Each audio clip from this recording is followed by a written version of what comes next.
In a desolate realm of the dead named Necropia, a grand, dark castle stands alone under a blood-red moon.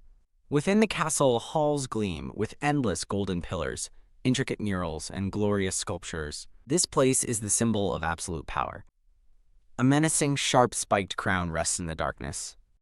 On a massive throne sits the absolute ruler of Necropia, the hooded and masked Death King Karnak. Karnak's face is a horrifying mask, a wide grin of sharp teeth beneath glowing red eyes. A flashback reveals his human origins as the bastard child of a fallen noble, bullied and alone, fostering a desire for power. As a young man, he discovered a forbidden codex of necromancy, which turned him from the path of humanity. His power grew so immense that the fourth martial king and 3 grand mages united to resist him, but he overwhelmed them. The battle was a cataclysm of clashing blades and destructive magic. Even the robed guardians of the world attempted to stop his ascent. Their efforts were futile, as a great green dragon roars. Karnak ultimately turned the final guardian, Dragon Emperor Grataria, into one of his loyal subjects. The world became his chessboard, a long game played under the stars. He clasps his gauntleted hands in quiet contemplation. A tired sigh escapes Karnak on his throne. It has been 70 years since his victory. He laments his current state, wondering what he can do with a body of only bones and how long this pointless act must continue. He longs for the simple warmth of human life, recalling a memory of a mother holding her child in a sunlit field. He muses that even the sharp pain of a blade would be better than this dry, empty existence. But as his gaze falls upon a glowing purple tablet, he thinks there is still hope, if his plan succeeds. A heavy clank of armored boots echoes as someone approaches, announcing the Lord of all dead. The armored figure continues, hailing the ruler of life and death, the conqueror of lands. Barros, head commander of the legions of death, kneels before his king. Karnak informs a shocked Barros that the preparations are ready, gesturing to the now flaming stone tablet. Foo, Karnak laughs, expressing a good feeling about their chances this time. Barros is overcome with joy, clenching his fists in excitement as he realizes it is finally happening. Karnak explains that while pleasures like vampirism or possession might fulfill the needs of lesser beings, they are insufficient for the ascended. He reasons that if he cannot enjoy human pleasures, he will simply return to a time when he could. His ultimate goal is revealed: to turn back time. Karnak tells Barros they will return to the moment he first gained dark mana, prompting Barros to ask if they will disappear upon failure. Mocking him, Karnak asks if he has regrets, jokingly offering to go alone. Lol Barros scoffs, firmly stating he has no regrets. With an all-or-nothing resolve, Barros calls him young master, and Karnak agrees to go back. They are consumed by a blinding purple light, ready to return to the time when they lived as humans. A voice calls out in a dark cave, urging the young master to wake up. Whoa, a young man with blonde hair stares down in surprise as the person on the ground awakens. The newly awakened young man with black hair recognizes the familiar face, asking if it's Barros, who confirms it's been a long time. The blonde Barros teases the black-haired young man about his scrawny face, who retorts about Barros' lack of respect. The black-haired young man stumbles to his feet, hoping they have arrived at the correct time. He finds the familiar Necromancy Codex on a desk, confirming they have. He declares that this very book started him on his path of necromancy.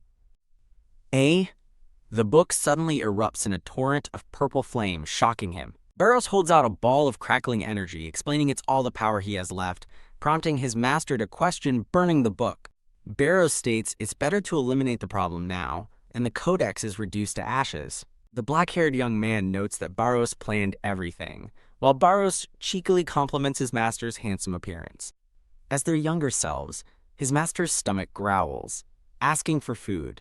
The black-haired young man decides they should eat, and Barros enthusiastically agrees. They step out into the bustling streets of a nearby town. Inside a tavern, Barros is overwhelmed with emotion, shouting that he can finally taste again and that the bread is a masterpiece. Crying tears of joy, Barros declares the food is good enough to die for, but his master grabs him, reminding him not to die after all his hard work. Barros weeps with joy, proclaiming their risky gamble was worth it for the delicious taste of bread. Also crying, Karnak reminds Barros to savor the food and be mindful of their limited funds. In the lively tavern, Barros warns his master to be careful, but a magnificent roast chicken is served, tempting them, despite Barros' concerns about their finances. Kaya. Overwhelmed by temptation, Karnak's dark power surges as he considers killing everyone, forcing a panicked Barros to yell at him to calm down. Barros sighs in relief, noting they're too weak for a fight, and decides to check their finances. As he checks the money, Barros' eyes widen in utter shock. Barros gravely tells his young master they have a problem, suspecting that time travel had an unexpected side effect. Staring into the money pouch, they both agree that the situation is undeniably strange and wrong. The pouch is inexplicably full of silver coins, far more money than they should possibly have.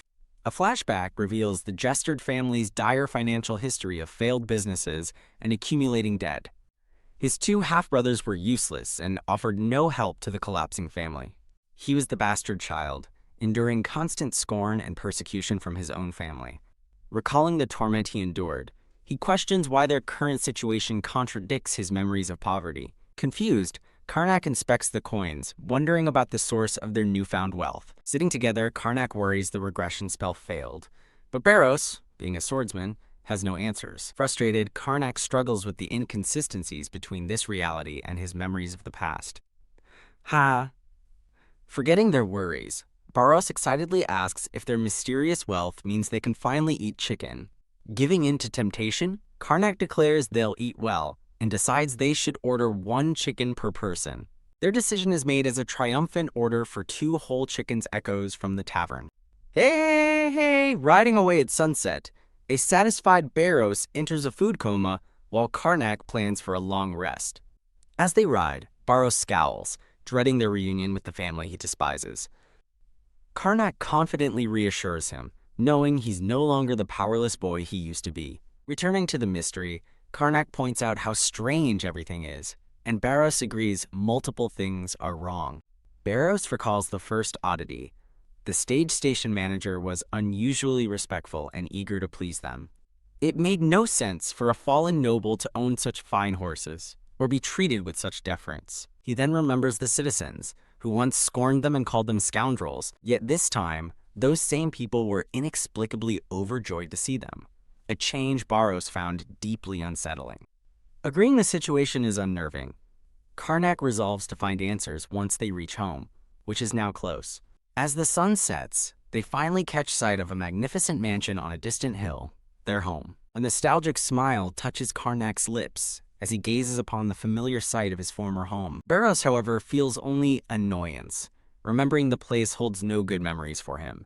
A flashback reveals Barros' own difficult past as an orphan, with manipulative, scamming parents. It was a young Karnak who first reached out and offered him a hand. Karnak recalls being assigned an attendant to preserve the family's honor, just as Barros calls out to him. As they approach, Barros asks if the grand estate is indeed the Jestard residence. Obviously, Karnak confirms, as they stop before the imposing and ornate gates of the mansion. Stunned by its grandeur, Barros wonders if they're in the wrong place, but Karnak insists it matches his memory. He recalls the details, a tall brick wall covered in roses. It was a 2-story building with a terrace, surrounded by an extensive garden. The layout is the same, but Karnak is stunned by its splendor, wondering how his family could afford such lavish renovations. A smiling gatekeeper at the entrance greets him by name. "Young Master Karnak?" Karnak is surprised by the warm welcome, but the gatekeeper quickly corrects his greeting. The guards stand at attention, welcoming him not as young master but as our lord. Both Karnak and Barros are left utterly speechless by the unexpected title. Lord. The title echoes in their minds, deepening the mystery surrounding their return. Inside a luxurious room, a voice remarks that half a year has already passed. Barros clarifies that it has been 6 months since Karnak became the head of the family, leaving him stunned. A butler named Japelplied approaches and asks Karnak if he has achieved his goal, much to his confusion. The butler reminds him the journey was to achieve this goal, and a flustered Karnak can only vaguely agree. The butler smiles warmly, seemingly pleased with his master's progress. What? Karnak is stunned to learn his father and stepmother are dead, a revelation that shocks both him and Barros. The butler explains that, while times were grim after the deaths of Tesso and Feralth, things are better now, leading Karnak to realize this is why he became the Lord. In a monochrome flashback, Karnak speculates his past self's journey was a cover to secretly master necromancy. Barrows whispers that he must have lied about the journey, and Karnak questions why necromancy would even be necessary in this new, prosperous reality. Karnak imagines the butler as a withered ghoul, humorously illustrating how necromancy could have been used to extract secrets. Karnak and Barrows share a high five for successfully navigating the conversation, but as they walk away, Karnak admits he's totally lost. With a confident smirk, Karnak declares that he has a specific method for dealing with situations like this. He puts an arm around a surprised Barrows, asking if he knows what they need to prepare. Karnak's eyes glint with determination as he decides they must hurry and act while everyone is asleep. The grand gestured mansion is shown under the serene light of a full moon and a starry night sky. Ziz Honkshu, the butler, Japel Plead, is sound asleep in his bed, snoring loudly. Standing over the bed, Karnak confirms to Barrows that their target is completely asleep. Barrows presents a bowl of herbs he painstakingly gathered, and Karnak announces they will now commence the mind inspection. The herbs in the bowl erupt into a sinister purple flame as Karnak begins his spell. Dark energy swirls toward the sleeping butler as Karnak commands his servant to awaken. The butler's eyes flash open as he sits up, engulfed in ethereal blue flames, and obediently answers, "Yes, master." Karnak commands his newly enthralled servant to explain how the family's finances improved and how he rose to power. The glowing butler begins his story, revealing that the chain of events started 4 years ago. In a flashback, the second young master discovers a massive copper mine while training in the mountains. Whoa! Barrows expresses his shock, admitting he thought mines were just a front for nobles to hide money, and Karnak agrees this is a rare exception. Karnak then asks why the family died, and the butler reveals the copper mine's problematic location was the cause.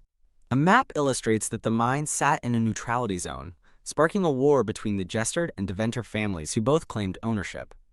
The Deventers, known for their military might, were led by the unbeatable Sir Randolph.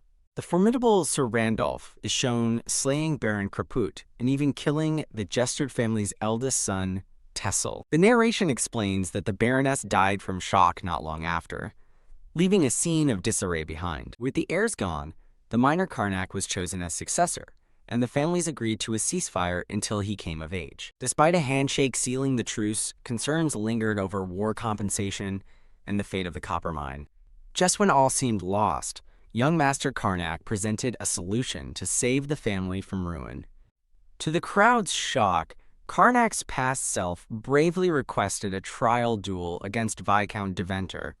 Back in the present, both Karnak and Barrows are horrified, exclaiming that challenging Deventer to a duel was an incredibly rash decision.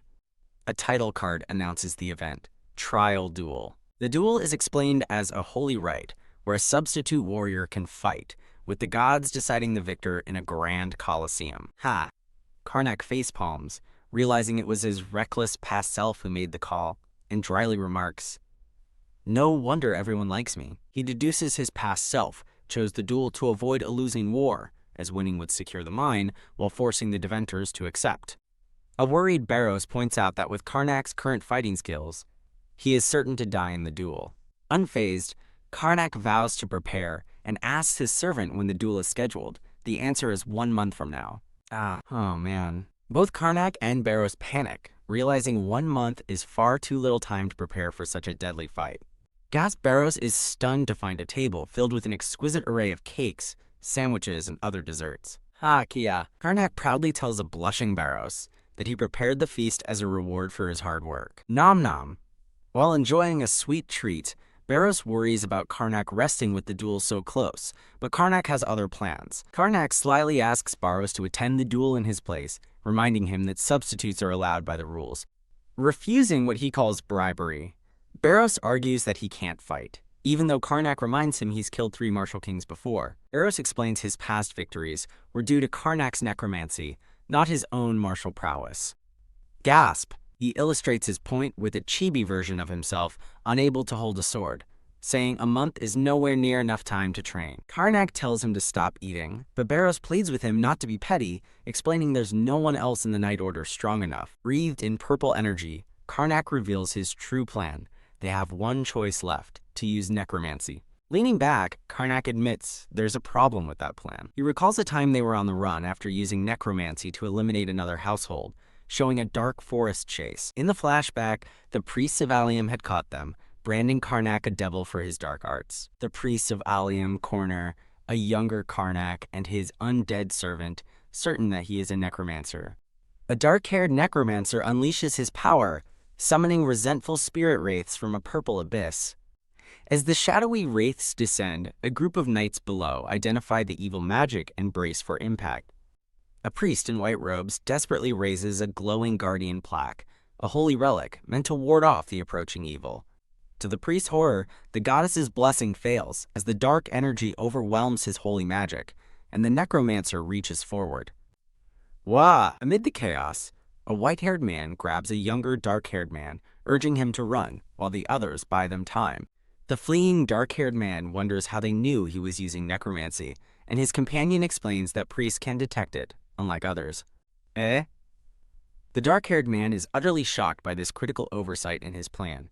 In a lavish room, Burrus confirms he understands the young master's original plan, to use necromancy secretly during combat. The young master thinks, visualized as a blonde priest, that he cannot use necromancy in the upcoming trial duel because the priest judges would expose him. Burrus offers an alternative, cheerfully suggesting they just steal some jewels and run away, volunteering to find the funds. The young master hesitates, admitting it would be a shame to leave after his hated family died. Burrus sarcastically offers to prepare his funeral instead.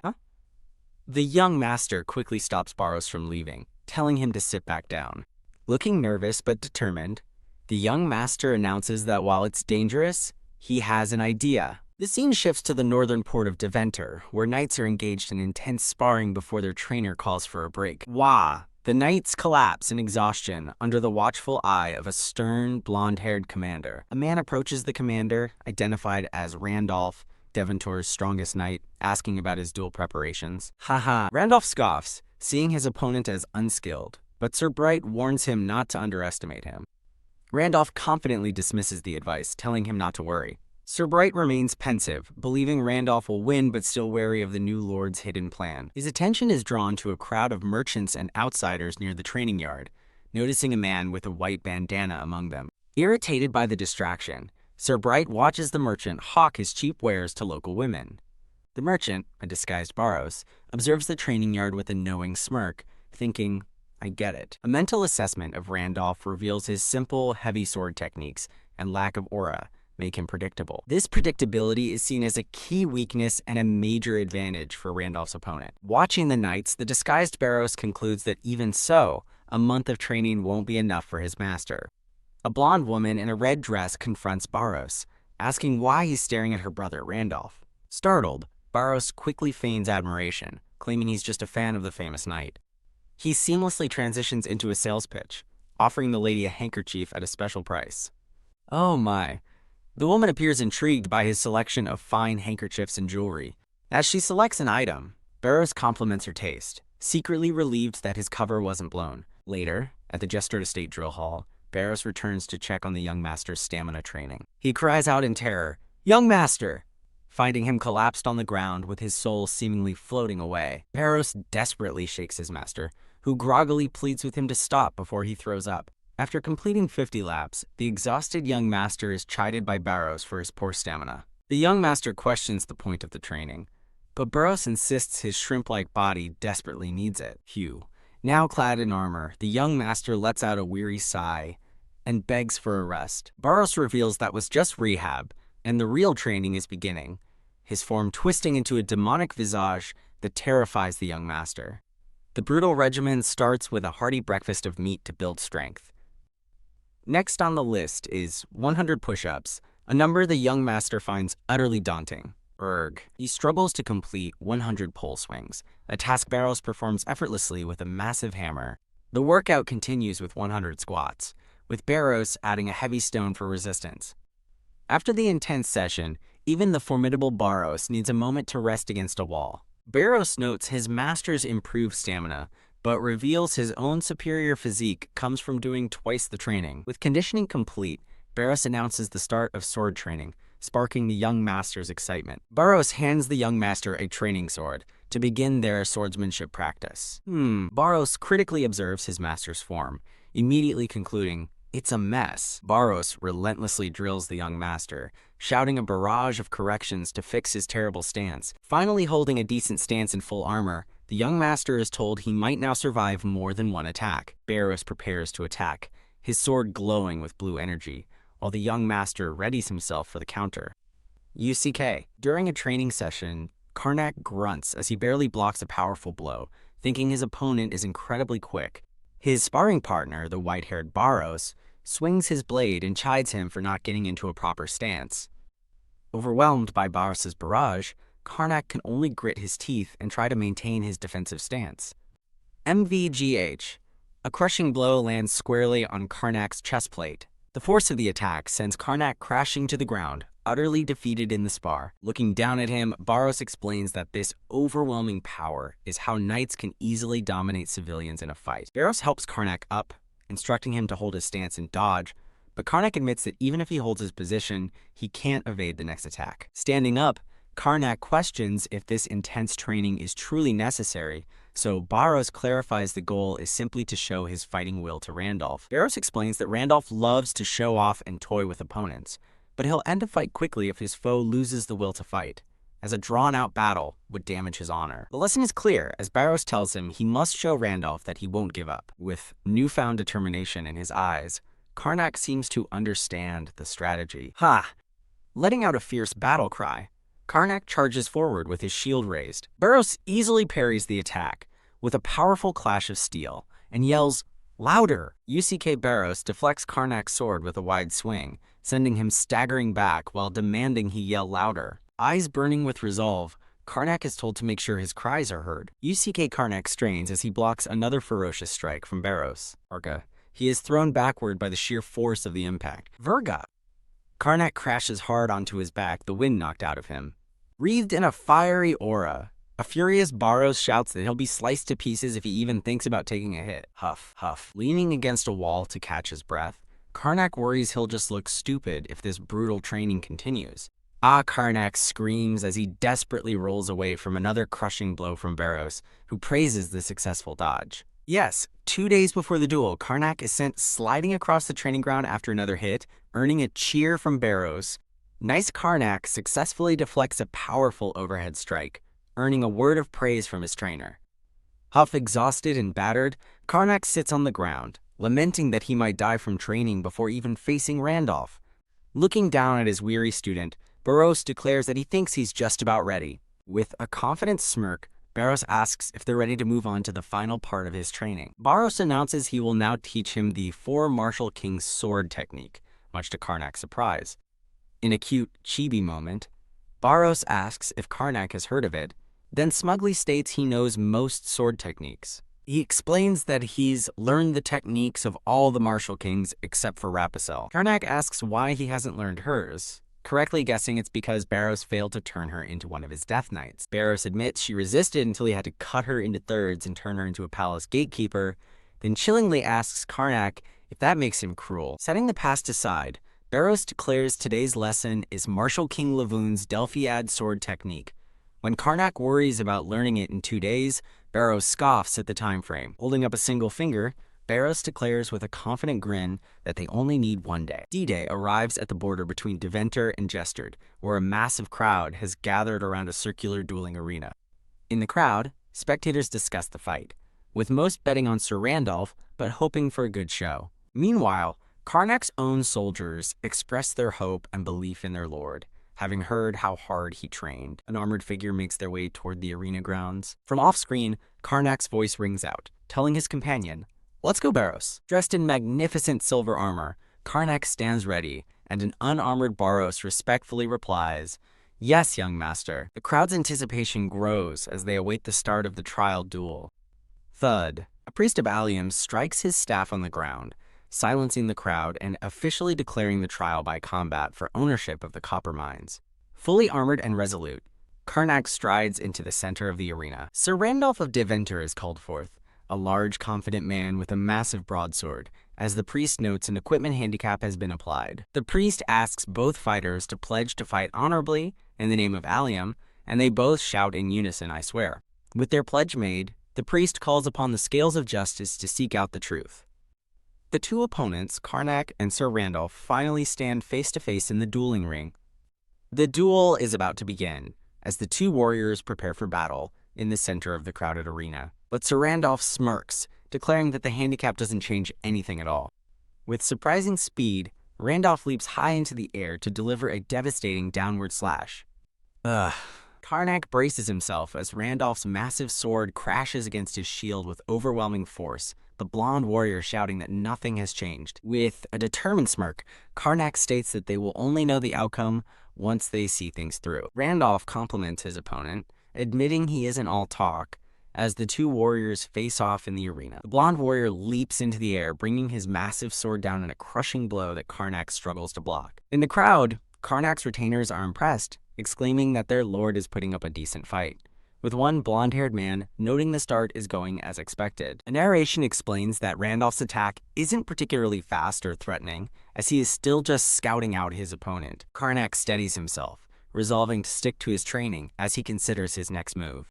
Karnak lets out a fierce battle cry, taunting his opponent to come at me. Randolph smirks, noting that while Karnak's skills are lacking, his eyes are full of determination and spirit. Deciding it's time to get serious, Randolph declares he's taking this up a notch as his sword begins to glow with red energy. Karnak looks on in shock as he feels the sudden increase in sword energy, realizing he can't possibly block the incoming attack with his shield. As the glowing red sword descends upon him, Karnak can only curse his fate. Yelling with exertion, Karnak executes a speed roll, desperately tumbling out of the way. He narrowly evades the devastating strike, panting as he completes the roll. A baffled Randolph stares at where Karnak was, wondering what kind of crude skill he just witnessed. The crowd erupts in surprise and amusement, with his retainers cheering that their lord is surprisingly dexterous. Watching from a balcony, the priests of Allium remark that while it's a strange move, it was certainly effective. Getting to his feet, Karnak boldly declares he doesn't even need his shield to deal with a foe like Randolph. He continues to taunt his opponent, calling him a slow turtle and questioning how a muscular pig could be a knight. Enraged by the insults, a furious Randolph roars that the cheeky bastard is mocking him and vows to shut him up for good. Unfazed, Karnak gives a confident grin and coolly invites him to try his worst. Randolph is stunned into silence as he recognizes the familiar stance Karnak has just taken, the Delphiad sword technique. The crowd murmurs in shock, with one man identifying the stance as belonging to one of the four martial kings. Whisper, whisper, Karnak's soldiers buzz with excitement, realizing their lord must have trained in the techniques of the martial kings, and now believing he might actually win. Randolph composes himself, realizing he almost fell for the taunt and reminding himself to stay calm and focused. The narration explains that a martial king's sword technique can only be used by a genius with battle experience, which Karnak is far from possessing. Randolph commends Karnak's effort, declaring he will enact justice in Allium's name, but warns that it won't be enough to defeat him.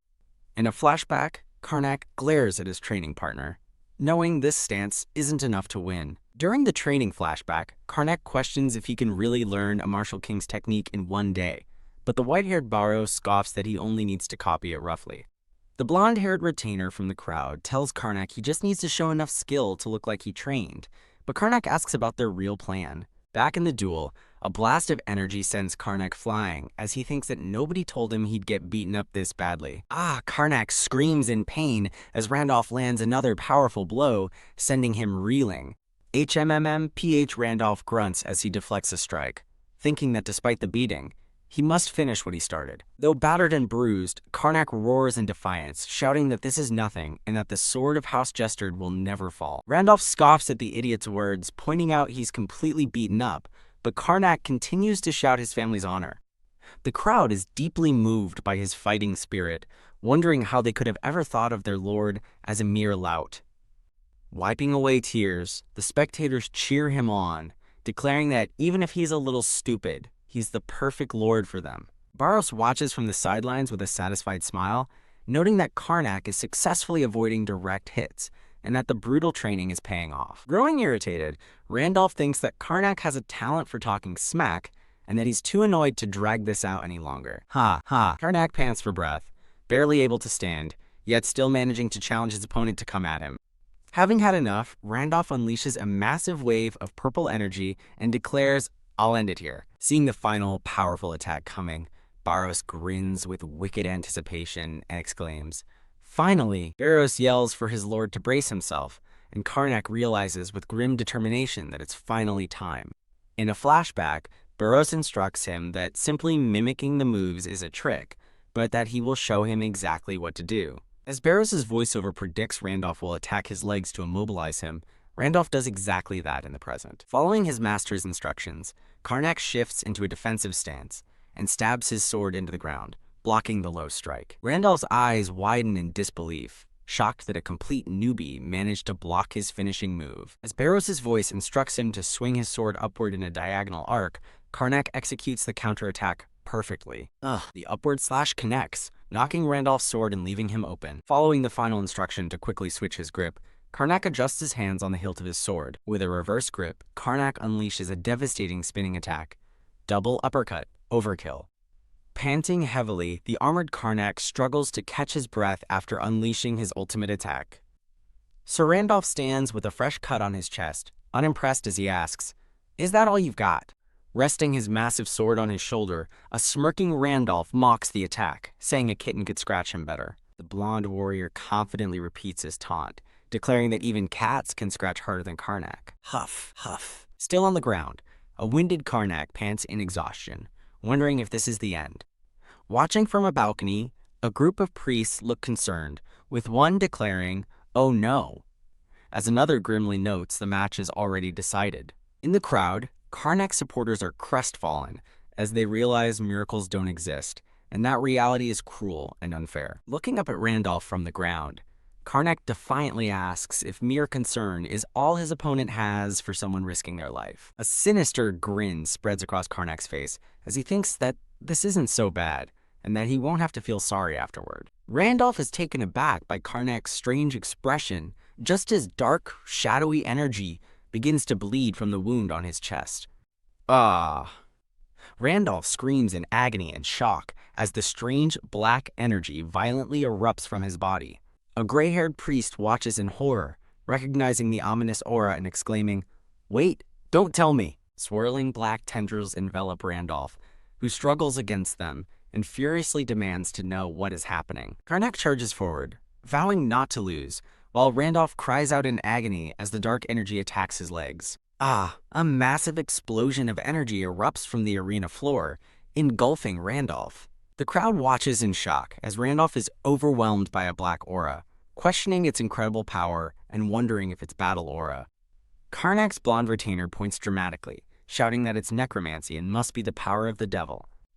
From the balcony, the head priest orders his knights to enter the arena and defeat the corrupted Randolph. Leaping into action, the priest rallies his men, yelling for them to stop the evil Randolph. He commands them to bring judgment against the unclean being, in the name of Allium, and orders Randolph to surrender. Hugh enveloped in dark power, Randolph effortlessly swats the attacking knights aside, angrily asking what they're talking about. Ugu, the priest and his knights are thrown to the ground by the force of Randolph's dark power. The priest points at the dark warrior, insisting it's undoubtedly necromancy, and that they must stop him. URK. One of Karnak's retainers looks on in confusion, exclaiming his disbelief at the turn of events. Trapped within the swirling curse, a confused Randolph desperately wonders what that bastard Karnak did to him. From a safe distance, Karnak, now unhelmeted and flanked by his men, smirks and observes that Randolph seems confused. Karnak grins wickedly, clearly pleased that his elaborate plan is unfolding perfectly.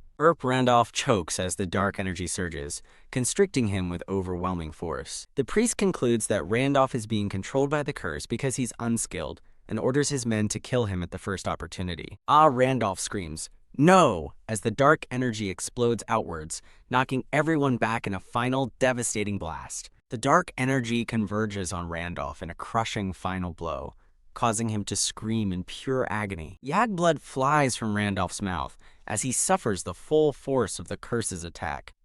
Kook. In the now silent arena, the dark energy fades as Randolph stands motionless for a final moment. The duel ends as Randolph's body finally gives out, collapsing in the center of the quiet arena. As knights confirm Randolph is no longer breathing, the head priest orders an immediate and thorough investigation of Viscount Deventor's estate. The priest announces his verdict.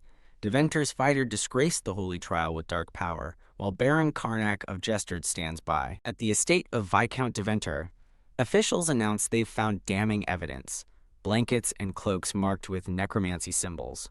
A noblewoman protests that the items were bought from a peddler, but an official reveals a suspicious bottle of medicine found in Randolph's room. She desperately claims it's just a hair growth formula, but the priest declares the evidence is clear and a hearing will be held soon.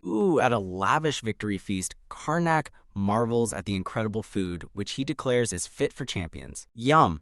Karnak and Barrows happily devour chicken legs, with Karnak assuring his retainer that the whole town is celebrating with a feast. Barrows asks how his young master devised such a cunning plan, and Karnak explains he simply exploited Randolph's hot-headed personality to win. In a flashback, a shocked Barrows questions Karnak's intention to use necromancy, but Karnak tells him to listen to the whole plan. Karnak argues that since death was a risk either way, it was better to use the forbidden magic for a chance at victory. With a sly grin, Karnak reveals the twist. He wouldn't use the spell himself. He would make it look like Randolph did. When Barrows asks how, Karnak explains that his expertise in acting idiotic would be key to the performance. He reasons that from a distance, it would be impossible for the officials to tell who cast the spell during their chaotic fight. Karnak explains that the spell is so advanced, the Order won't suspect him, but notes one problem. He has to make Randolph bleed to activate it. A flashback reveals a terrifyingly cheerful Barrows, offering to be the one to cut Karnak's opponent for him. Back in the present, Barrows fondly recalls Karnak's horrible time training for the plan, as a traumatized Karnak thinks his retainer is worse than the devil. Seated at the feast, Karnak muses on the peculiarity of their victory, wondering why Randolph, who could have won easily, was so convincingly framed for using necromancy. The scene shifts to the magnificent Gessalon Grand Temple, the headquarters of the Order of Allium.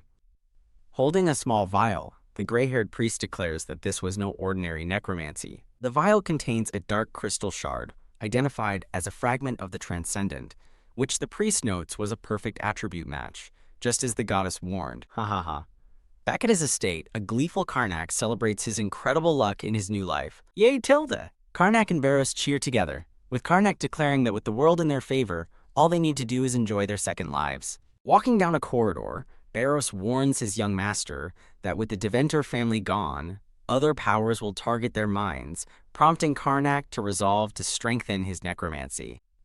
A shocked Barrows expresses his fear, asking what they will do if the Order discovers Karnak's powers.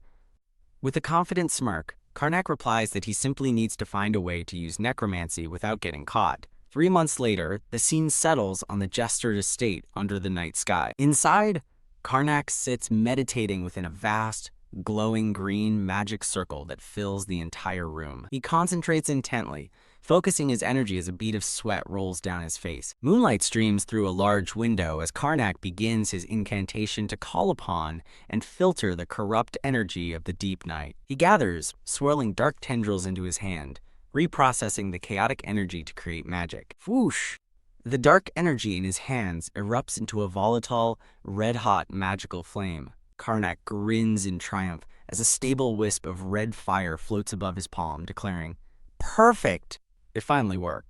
In the estate's courtyard, the white-haired Barrows spars intensely with Karnak, their swords clashing loudly. Parrying a strike, Barrows reflects on the 3 months he has spent training to become an official knight of Jestard. He deflects a blow from a panting, gray-haired soldier named Guillemon, thinking to himself that the current soldier's abilities are pathetic. Barrows raises his hand to stop the fight, telling Guillemon that's enough for the day, and the exhausted soldier agrees. Guillemon thanks Barrows for his time, but the white-haired trainee humbly insists he should be the one learning from a veteran soldier. Barrows scratches his head with a bashful smile, admitting he still has a long way to go. Guillemon invites him for a drink with the other soldiers, but Barrows declines, citing an important task from his young master. Barrows bursts cheerfully into a room, announcing to his master that it's snack time. Wah! A startled Karnak accidentally unleashes a powerful blast of fire magic, sending Barrows and the tray flying. A frustrated Karnak tells his retainer to knock first, while a stunned Barrows asks what kind of technique he just used. Barrows notes that the attack didn't seem like necromancy, and Karnak confirms his observation, stating it's something different now. The new power is revealed to be more akin to pure mana. Surrounded by red energy, Karnak stands as Barros asks if he can switch his inherent power to use mana. An explanation details the world's 4 transcendent forces: a knight's battle aura, a mage's mana, a cleric's divinity, and a necromancer's dark power. This transcendent force is explained as an energy that accumulates in the body until it transforms into a unique power. The narration concludes that this power is optimized for the user's soul, and once chosen, it cannot be changed. Karnak clarifies that he didn't change his power, but rather evolved it to its second stage, surprising Barros. Karnak compares necromancy's dirty death energy to fermented foods, stating it suits his own rotten upbringing. Just as cheese is processed, Karnak explains his power has also been refined so that it no longer feels gross. He reveals that he filtered the corrupt energy, leaving only the pure essence of darkness and death, and transformed it into mana. Karnak demonstrates his new red flame, naming it Chaos Mana, while Barros dryly remarks he didn't ask but admits it feels like mana. Karnak muses that he can now pretend to be a mage, but Barros questions if this new Chaos Mana can match his previous strength. A serious Karnak notes that with great power comes great incidents. He looks out over his territory, realizing he needs enough power to protect it. In the western forest of the Jestard territory, armored knights stand over the corpses of slain, wolf-like creatures, preparing to leave the mines. As Guilliman turns to depart, a massive shadowy beast leaps from the foliage, prompting a soldier to shout a warning. The soldier turns in shock as the beast lunges, but a booted foot suddenly slams into the ground. In a flash of red energy, Barros brings his sword down, cleaving the massive beast's head in two. Landing lightly, Barros asks Guilliman if he is alright, apologizing for being a bit late. The soldiers express their gratitude and relief, praising the assurance that comes with having an official knight among them. Barros laughs, admitting that being called a knight still feels awkward and embarrassing. Guilliman reports that the monsters, called snarls, have grown twice as strong, confirming a worrying rumor. Barros' expression turns serious as he asks Guilliman what rumor he's referring to. The story reveals a divine prophecy known as the Oracle of Destruction, sent down by 7 protective goddesses. The oracle warns of a forbidden fate and a life-reaping darkness that will bring an age of hardship. The prophecy climaxes with a warning of corrupted beasts, awakened dead, and a king of death who embodies destruction. Following the oracle, hordes of monstrous creatures began to swarm the continent, bringing the prophecy to life. A menacing, white-haired figure looms over a group of warriors as they unleash powerful purple magic. In response, the continent's religious orders united, announcing the oracle and fighting back under the goddess's blessing. In his study, Barros asks Karnak why the past is changing, noting this oracle didn't exist before their regression. Barros worries the rumors are about Karnak, but his master dismisses the idea, stating the timing is wrong. Karnak explains with a simple timeline that the oracle occurred long before their regression. A panicked Barros connects the oracle to the Randolph incident and worries about the world's collapse. But Karnak dryly asks what 2 country nobles can do. Karnak wonders who the King of Death is, privately recalling from experience that destroying the world isn't so easy. In a cute display, Karnak shrugs, suggesting they trust the world's many heroes to sort things out themselves. He decides they should simply remain in their territory and enjoy the quiet life they've earned. Their peace is shattered as a cleric from the Order of Latiel appears, requesting their cooperation and causing Barros to think they are screwed. The cleric explains that a necromancer from Durarth City has fled into Jestard's forests, and he requires a guide. Sip. As Karnak calmly sips his tea, Barros frantically thinks they must find a natural way to refuse the request. Haha. To Barros' complete confusion, Karnak suddenly bursts out laughing. Karnak agrees to provide a guide immediately, earning the cleric's gratitude. When Barros questions his decision to intervene, Karnak explains it's a good opportunity to assess the situation. A demonic grin spreads across Karnak's face as he vows to catch the Necromancer and show him what real power is. A fugitive with short, light-colored hair runs through a dark forest, hoping he's finally lost his pursuers. Huff, he pants, cursing the followers of the goddess for ruining his chance at a better life. Planting his foot firmly, the fugitive vows that he will survive and get his revenge. His escape is cut short as he's caught in a magical trap set by knights, who ordered the demonic necromancer to stop. He realizes, with dawning horror, that his seemingly easy escape was just a ruse to lure him into their trap. The knights surround him in a binding formation, warning him against any further commotion and demanding his surrender. His eyes glowing red with dark power, the Necromancer scoffs, refusing to be caught. He unleashes a violent explosion of purple energy, fighting back with all his might. A skeletal wraith emerges from the darkness, prompting the knights to shout for their protective charms. The powerful wraith lashes out, effortlessly sending the knights flying. Quag. As the wraith is finally defeated in a chaotic blast, a distant Karnak thinks the amateurish display is driving him insane. From a high tree branch, a blue-haired man sitting with Karnak remarks that the fight is quite a sight. TSK. Karnak criticizes the Necromancer's sloppy technique, while the blue-haired man insists they should get started. The blue-haired man points out that the Necromancer has started running again and tells his companion it's time to move. He states they must get ahead of the knights and intercept the fugitive before he's captured. Perched in the tree, a blonde-haired man and a blue-haired man sit together, observing the chaos below. Huff. The exhausted Necromancer stumbles into a cave, deciding to seek out a source of warmth he feels nearby. He finds Karnak and Barros casually waiting by a campfire, who greet him by saying they were worried he was late. Hihe Barros and Karnak share a friendly smile as Barros asks the stunned fugitive if this is his first time. The terrified Necromancer demands to know who they are, but Karnak simply gives a calm one-word reply. What? With a sly grin, Karnak informs the Necromancer that there are people out to get him. The Necromancer's shock turns to fury as he realizes these two are also here to mess with him. He summons shadowy servants to buy himself time, yelling that the two brats brought this on themselves. Barros notes he can't fight spirits with a sword and observes how hard the man is trying, but Karnak simply tells him to stay put. Cracking his knuckles with a confident smirk, Karnak announces it's time to test his chaos mana. The Necromancer flees deeper into the cave, certain his summoned servants will keep his pursuers occupied. A flash of reddish-purple light incinerates his servants, and he turns back in utter disbelief. But the sheer force of the magical explosion sends the Necromancer flying backward. Karnak and Barros appear from the dissipating smoke, casually asking where he thinks he's running. Gathering red energy at his fingertip, Karnak gives a simple, terrifying command: congeal and explode. Wham! Karnak's spell unleashes a volley of fiery chaos mana, which erupts upon impact with the cave floor. The fugitive Necromancer stands amid dissipating purple energy, wondering in shock if his opponent is a mage. Realizing his opponent is stronger than he thought, the Necromancer grits his teeth, deciding he has no other way to escape being caught. He vows to show them the true power of death, summoning a massive, grinning evil spirit from a swirl of purple energy.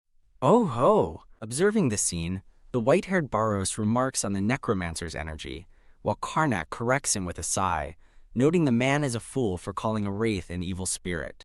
The Necromancer taunts them, claiming to see their fear, which only serves to infuriate an already annoyed Karnak. At its master's command, the massive purple wraith lunges forward to attack. Karnak remains perfectly still, calmly facing the wraith's overwhelming magical assault. With a single piercing glare and an authoritative command, Karnak orders the creature to kneel. Karnak's sheer will overpowers the wraith's attack, forcing the torrent of purple energy back. The powerful wraith crumbles under the pressure, its form dissipating on the ground. Stunned by the display of absolute dominance, the fugitive demands to know if his opponent was a Necromancer all along. Karnak scoffs at his cluelessness, condescendingly asking who the man thinks he is talking to. A different dark-haired man, wreathed in green energy, appears, smiling as he asks the Necromancer if he knows what this is. A monstrous creature made of pure green flame lunges at the Necromancer, who can only stare in disbelief. The green-haired man declares this his specialty as he slams his hand into the ground, unleashing a wave of power. The Necromancer screams as he is crushed within a massive fist of green energy. In a quiet forest clearing, the Necromancer's captured soul floats as a wisp of blue flame before Karnak and Barros. Karnak commands the blue spirit to rise, and it dutifully obeys, addressing him as Master, while Barros watches. Karnak begins his interrogation by asking how the man acquired his necromancy powers, to which the spirit replies it was a stroke of luck. In a flashback, the man recalls being engulfed by a mysterious darkness while drowning his sorrows in an alley. He realized the unknown power was the authority foretold in the prophecy of the apocalypse, and seized it without hesitation. The spirit recounts how he grew stronger, killing those he disliked and breaking into a mansion, until Karnak cuts the story short. Karnak dismisses the men as a random nobody, while Barros asks if he intends to mind control the spirit, pointing out that it still has its dagger. Barros is surprised, asking if Karnak is taking the Necromancer's powers and reminding him he's supposed to avoid such dirty energy. Karnak decides to investigate the power further, but notes the search party will arrive soon, so they must leave after taking an item. He then senses something amiss. As the sounds of an approaching party echo through the woods, a worried Barros asks his master if he is all right. A sweating Karnak confirms the search party is already here, sensing something is off, and ordering a thorough search. Back in their study, a golden, hexagonal, soundproof barrier envelops the room. Barros questions the need for such a serious measure, but Karnak assures him the matter is far from ordinary. Karnak reveals he's examined the power he collected, prompting Barros to ask if he's discovered anything about the darkness of the end. Looking troubled, Karnak delivers a stunning revelation to Barros. He is the cause of the darkness. A confused Barros questions how that's possible given the timeline, and Karnak admits he doesn't know either. Karnak explains that the power matches his own perfectly, leaving a shocked Barros to wonder how that could possibly be. Karnak reminds Barros of their reason for choosing regression. Their original spiritual power was too immense for the bodies they would have possessed. A chibi diagram illustrates how they abandoned their powers and separated their souls to successfully return to their original bodies. Karnak explains that his necromancy powers became bound to his soul, allowing them to travel back with him. As his soul journeyed to the past, his immense, unbound power traveled with him. Barros is horrified as Karnak confirms his fears. His powers also regressed, and the excess energy he expelled became the darkness of the end. The weight of the situation crushes Barros, who despairs that even a fraction of Karnak's original power is enough to destroy the world. Barros desperately asks if Karnak can simply recall the power, but Karnak sarcastically compares it to expecting dropped coins to roll back to him. Barros loses his composure entirely, yelling that they're screwed and that he already tried ruining the world once, so he knows it won't fix itself. As an image of his former, terrifying self flashes, Karnak states they must act, prompting a flustered Barros to ask what the plan is. Karnak declares his intention to investigate the other instances of the darkness of the end, as Barros sighs, resigned to a life on the run. The two ride on horseback through a beautiful, sunny landscape, with Barros admitting it feels good to be outside. Beaming with super positivity, Barros cheerfully rides alongside a smirking Karnak, who recalls the trouble they previously faced. As they travel, Barros notes the absence of bandits, and Karnak muses that their wealthy appearance now wards off trouble, leading Barros to praise the power of money. Leaving under the pretense of magic training, Karnak confirms their destination is Durarth, where the Necromancer gained his powers. Barros expresses concern over their lack of a concrete plan, asking if Karnak has any tracking magic to aid their search. Karnak replies with a sly grin that they have no such magic and will have to do things the old-fashioned way. As they ride toward a castle town, Barros asks Karnak if he remembers where they used to go. They arrive at the Durarth Adventurer Guild, which Karnak identifies as the best place to gather information. Karnak recalls laundering their identities as adventurers here in the past, despite being frequently chased as criminals. Confident things will be different this time, Karnak states they won't need to become adventurers as he opens the guild door. Inside, the Adventurers Guild is bustling with people at tables, the counter, and quest boards. A guild employee warmly welcomes them, immediately asking if they need information regarding the darkness of the end. Barros and Karnak are surprised, with Barros questioning why the local lord isn't handling monsters in his own territory. The employee explains that due to a recent influx of requests, they have a lot of information on the topic and begin searching. Thump! He drops a massive stack of documents on the counter, overwhelming a stunned Barros with the sheer volume. Karnak and Barros begin sorting through the papers, with Karnak looking particularly focused on the task.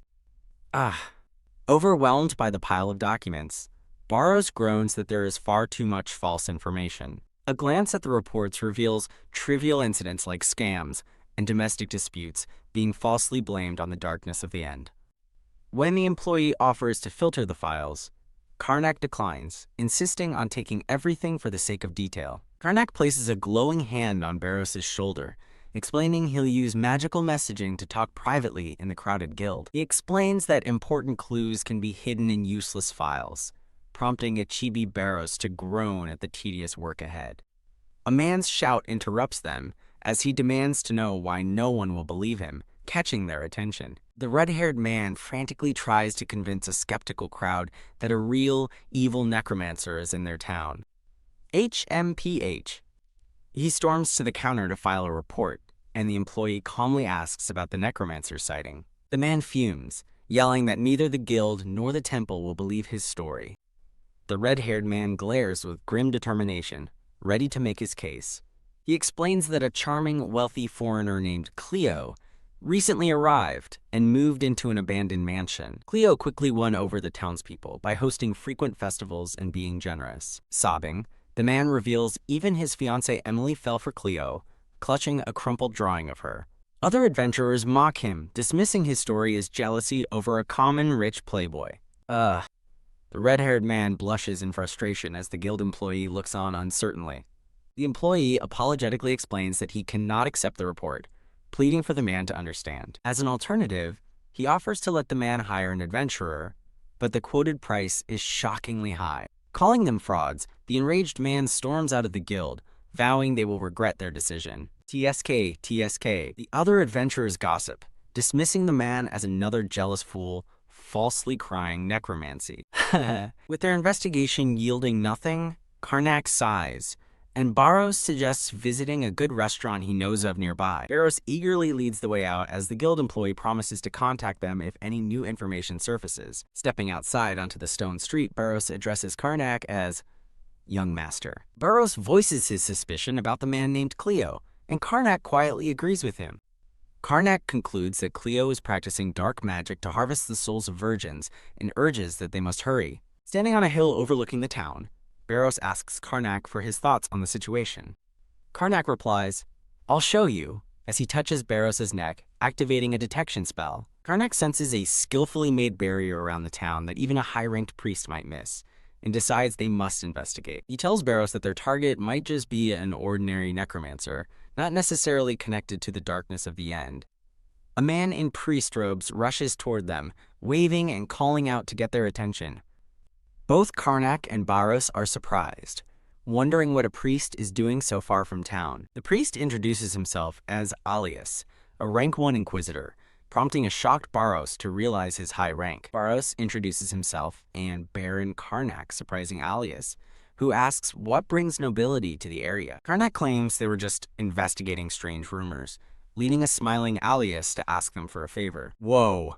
Alio strikes a bizarrely zealous pose for his goddess, unnerving both Karnak and Barros before asking his question. He whispers that he suspects a necromancer is hiding in town, shocking Barros that the Order is already aware. Alarmed, Karnak and Barros demand to know why he came alone if the threat is that serious. Alias explains the Order won't mobilize without proof due to false rumors, but Karnak finds the situation suspicious enough to warrant action. The priest gives a strained smile, admitting that's why he was trying to handle the investigation on his own.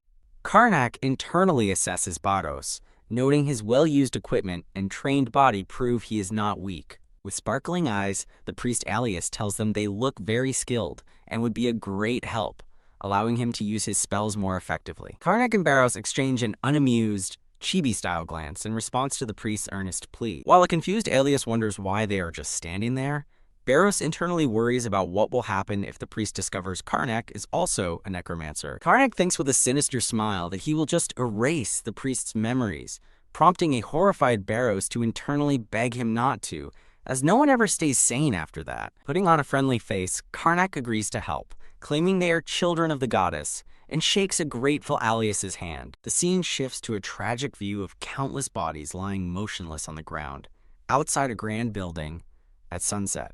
A closer look reveals the building to be a large, ornate church, bathed in the warm light of the setting sun. Inside, the town church head, Graz, welcomes them while standing beside a nun named Julia. As they stand in the church nave, Graz dismisses their concerns, insisting Mr. Cleo is a great help to the town and that a previous priest who investigated also left quickly. Alias smiles reassuringly, saying it's a relief if their investigation turns up nothing, as it means everyone is safe. A massive ornate mansion is seen enveloped in a crackling blue magical barrier. Inside a dimly lit room, a servant reports to Mr. Cleo that another investigator from the Order has arrived, and Cleo instructs him to report anything unusual. A dark thought bubble reveals Cleo's annoyance. The rats just keep on coming. A blindfolded Cleo grits his teeth in frustration, his grip so tight that the wine glass in his hand begins to crack. Alias shows Karnak and Barros to a room in the church, telling them to rest for the night. Karnak notes that even the church staff praise Cleo, leading Alias to conclude that the town is deceived and he must confront Cleo himself. Karnak questions Alias's plan to go to the mansion, while Barros asks if a simple interrogation is all he has in mind. Haha! Alias laughs it off, waving his hands and assuring them that he has a much more effective method in mind. With a confident and slightly mischievous smile, Alias tells them they just need to follow his lead. Under the light of the moon, the mansion remains sealed within its glowing blue defensive barrier.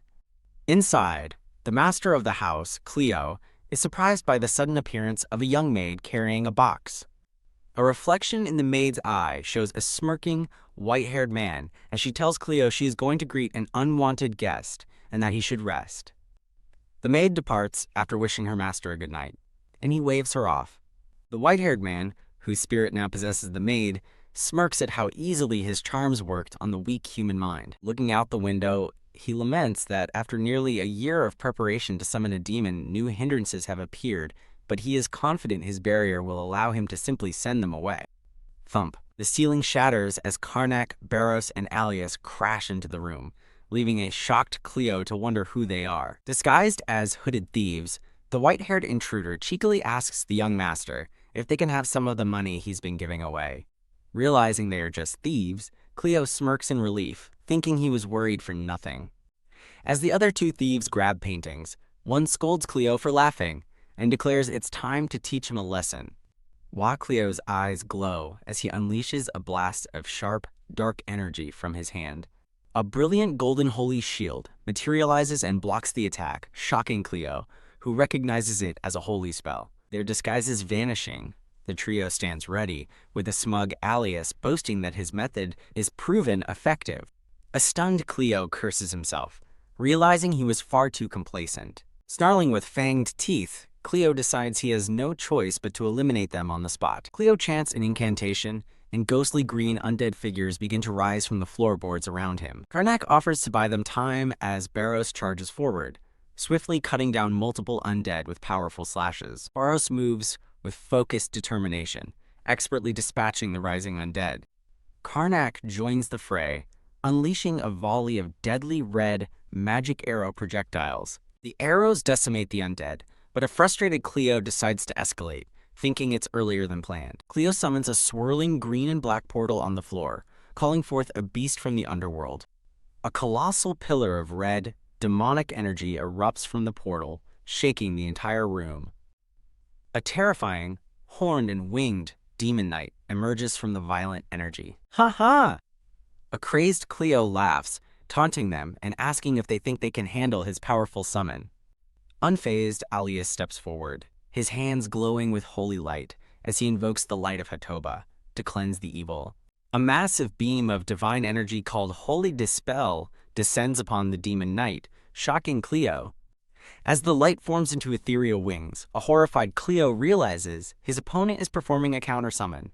Awoo! The demon and its minions are vaporized by the holy light, and Cleo cries out in agony as he too is caught in the spell. Standing triumphantly, Alias reveals to his foe that he already anticipated which spell he would use. His eyes glowing with red fury, Cleo acknowledges that his opponents are far more than just a ragtag group. Declaring he no longer needs to hide, Cleo unleashes his true power, his body contorting as a monstrous, dark shadow with red eyes looms behind him. Writhing in agony, Cleo's body begins to transform as the dark power within him erupts. With a furious roar, Cleo's clothes shred as his muscles bulge, his transformation accelerating. Grah! The transformation completes, revealing a hulking, white-haired monster screaming with rage. Shocked by the transformation, Alias admits he can't cast another counter-summon, and warns the others as the monster charges. Ha! With a determined cry, Barros leaps forward, raising his sword to intercept the monstrous Cleo. Barros unleashes a powerful downward slash, his blade glowing with bright blue energy as it strikes the beast. Karnak provides support from a distance, unleashing a volley of magic arrow projectiles. Ugh. The monstrous Cleo grunts in pain as the red magic arrows strike his chest, but he remains standing. The battle ends as the transformed Cleo and his undead minions lie defeated on the floor. A perfectly composed A-list looks at the scene of destruction and innocently asks what just happened. Karnak stretches, calling the fight good practice, while Barros agrees it was a good stretch, leading Alias to marvel at their incredible teamwork. Karnak asks Alias if they should kill the unconscious man, but the priest intervenes, saying he'll take care of him, kneeling over the fallen Cleo. Alias begins to cast a spell, his hand glowing with green healing magic as Karnak watches. Alias's spell extracts a volatile, dark purple energy from Cleo's chest, purifying his body. Having captured the malevolent energy in a vial, Alias confirms to a stunned Barros that it is indeed the darkness of the end. As Alias plans his next move, Karnak suddenly grabs him by the throat, his hand crackling with dark power. With Alias incapacitated, Karnak stands over him with a glowing purple hand and asks Barros if they should get started. Barros asks for a debrief, and Karnak explains that Cleo was a necromancer who had absorbed some of the darkness of the end. Showing Barros the vial, Karnak reveals their foe was also a cult member who revered a being named Tezranik. As Barros questions the name, Karnak explains that Tezranik is considered the god of death. Barros looks pointedly at Karnak, remarking that he thought Karnak was considered the god of death. Karnak deflects the comment, saying such a title isn't easily claimed, leaving Barros to ponder the matter. According to the cult's gospel, Tezranik is the god of death and rebirth, destined to create a new paradise. Barros muses that the cultists and their false god are behind everything, which Karnak confirms is all the useful information they gathered. With a sinister grin, Karnak reveals he gained something else, the ability to easily refine chaos mana using a priest's power. Karnak explains his real motive. He theorized that divinity could be used to purify chaos mana, which is just sealed necromancy power. Absorbing energy from the unconscious priest, Karnak notes that his mana has doubled, making him a fourth circle magician. Barros suggests they will need more holy artifacts, which Karnak agrees they can get by helping another priest, as Alias awakens with a groan. Wow!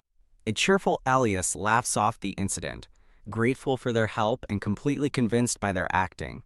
Outside, Alias remarks that everything ended well and assures them the church will help the confused townspeople recover. When Alias asks their destination, Karnak coolly replies that they intend to rest in Derarth City. Alias bids them farewell with a blessing from his goddess, as Barros playfully calls back, telling Father to be safe. Once they are gone, Alistair's expression turns serious as he admits to himself that he finds the duo suspicious. Alias resolves to investigate them. While far away, Karnak and an eager Barros make plans to get some food. Watching them depart, Alias thinks to himself that the two adventurers were definitely not just nobodies. As Alias plans to investigate them, believing they could be an asset, Karnak and Barros ride off, focused on their next meal. On the outskirts of Derarth City, muffled struggles are heard from a small house as a voice orders someone to be raised. Ha!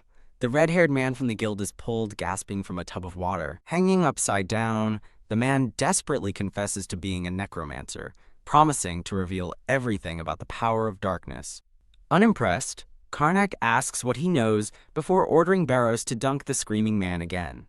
As dark energy seeps from the man into the glowing holy water, Karnak and Barros casually discuss adding more. Strolling through the city, Karnak celebrates their successful haul of holy water and says he'll have the order clean up their mess. Barros expresses surprise that Alias sought them out, but Karnak reasons the order likely investigated them after a past incident. Karnak explains their cover story is perfect. The order sees him as a necromancer hunter who gets them results and holy relics. When Barros asks if it's time to return, Karnak firmly tells him not yet. A stressed Barros asks if he intends to collect every piece of the darkness, but Karnak insists he's just blocking its pathways. Karnak explains he's investigating the gates in time through which the power spreads, estimating they need to find 20 more necromancers. Barros worries that will take months and senses a big event approaching, just as a letter is slipped under their door. Reading the letter, Karnak informs Barros that Alias wants to see them and will explain in person. Sensing trouble, Karnak remarks that something big is brewing as the majestic Hatoba temple is shown. A man in priest's vestments beams with outstretched arms, offering a glowing and enthusiastic welcome. The priest introduces two groups to each other.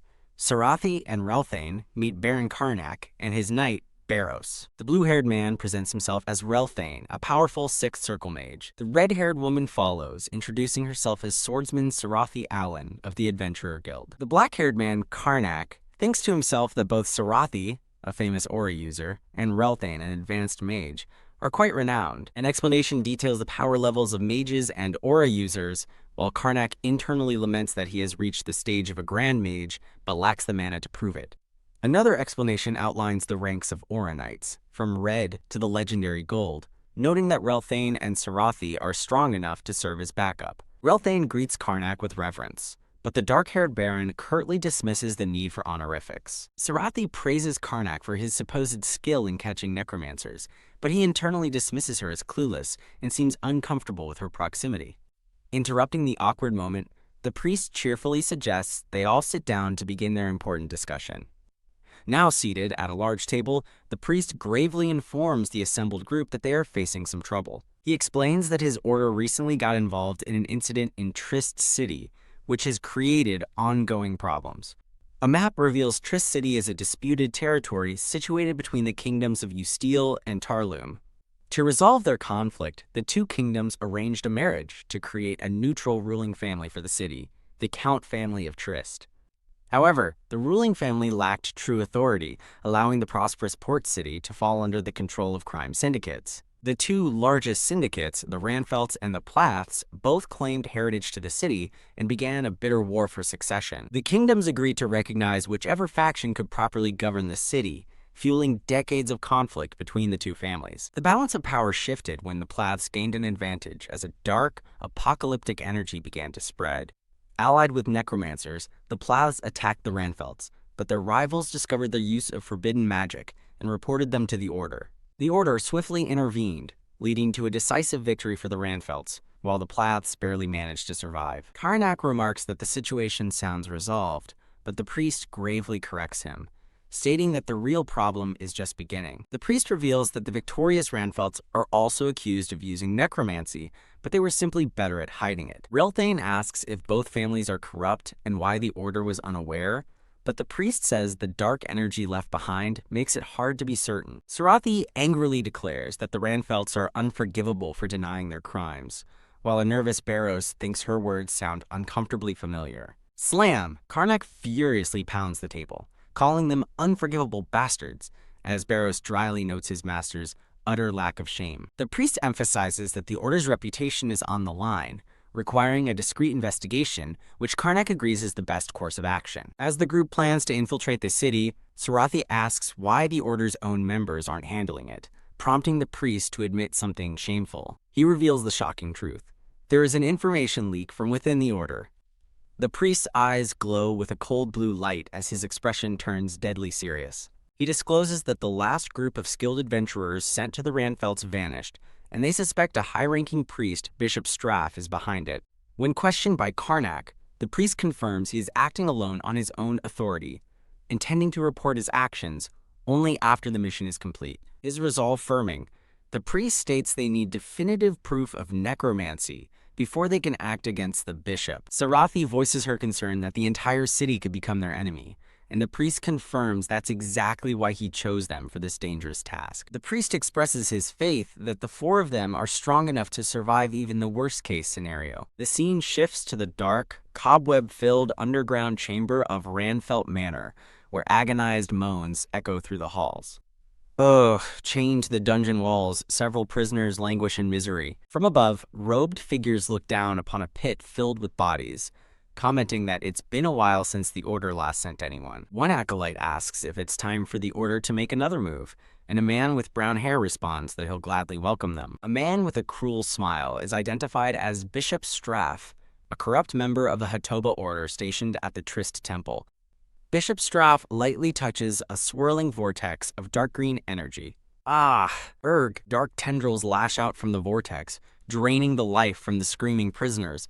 As the dark energy gathers in his hand, an underling questions if his body can handle it, to which the bishop calmly replies, "Of course not." Bishop Straf channels holy light, crushing the dark energy in a volatile combination of opposing forces. Wielding both holy and dark power, he declares his body is protected by the grace of the goddess. A sinister grin spreads across his face as Bishop Straf expresses his hope that the next adventurers sent are formidable. He muses that stronger opponents will provide greater benefits for him, just as the hero's party finally arrives at their destination. The priest announces their arrival as the carriage enters the dilapidated gates of Trist City. The group takes in the rundown state of the city, remarking that it's in far worse shape than even a crime-ridden city should be. "Hold on to your belongings," the priest warns suddenly. In a blur of motion, a thief snatches a pouch of coins and makes a run for it. Ah! A young boy yells, "Run!" as he and other children flee through the streets, clutching fistfuls of stolen coins. A blue-haired man, his hand aflame, rages about his stolen money and the brats in this city of sin, while a brown-haired companion remarks that even the children are like that. The blue-haired man worries about finding a safe inn, but Alias smiles and reassures the group he knows of a place. In a dark, menacing alley, the red-haired woman and her companions stare in disbelief, asking if this is really where Alias wants them to stay. With a maniacal grin, Alias confirms they're staying at the Place Manor, prompting a stunned Karnak to wonder if overworking has driven the priest mad. Inside, the blue-haired man solemnly states that there will be no excuses and that everyone who used banned magic, including his own father, must be punished. Sildera, head of the Plath household, counters that the Ranfelds also broke the law and cannot be allowed to get away with their crimes. Elias quickly agrees, skillfully redirecting the blame onto the Trist parish for their acts of violence, making Karnak think to himself what a scary man he is. Convinced, Sildera offers her full support and asks Alias to reveal his plan.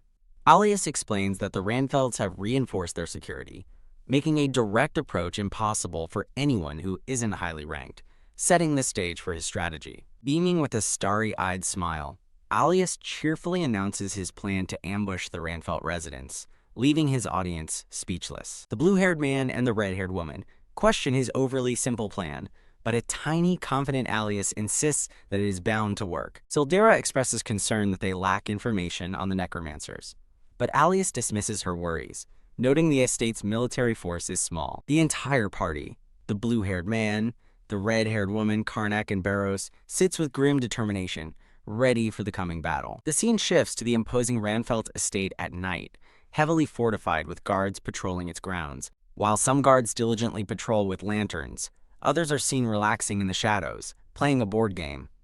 A hand ignites the rag in a bottle, preparing a Molotov cocktail for the assault.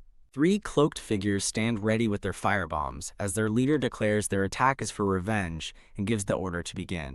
Hurling the flaming bottles over the wall, the attackers curse the cowardly Ranfelds and tell them to have a taste of their vengeance. Ooh-ah.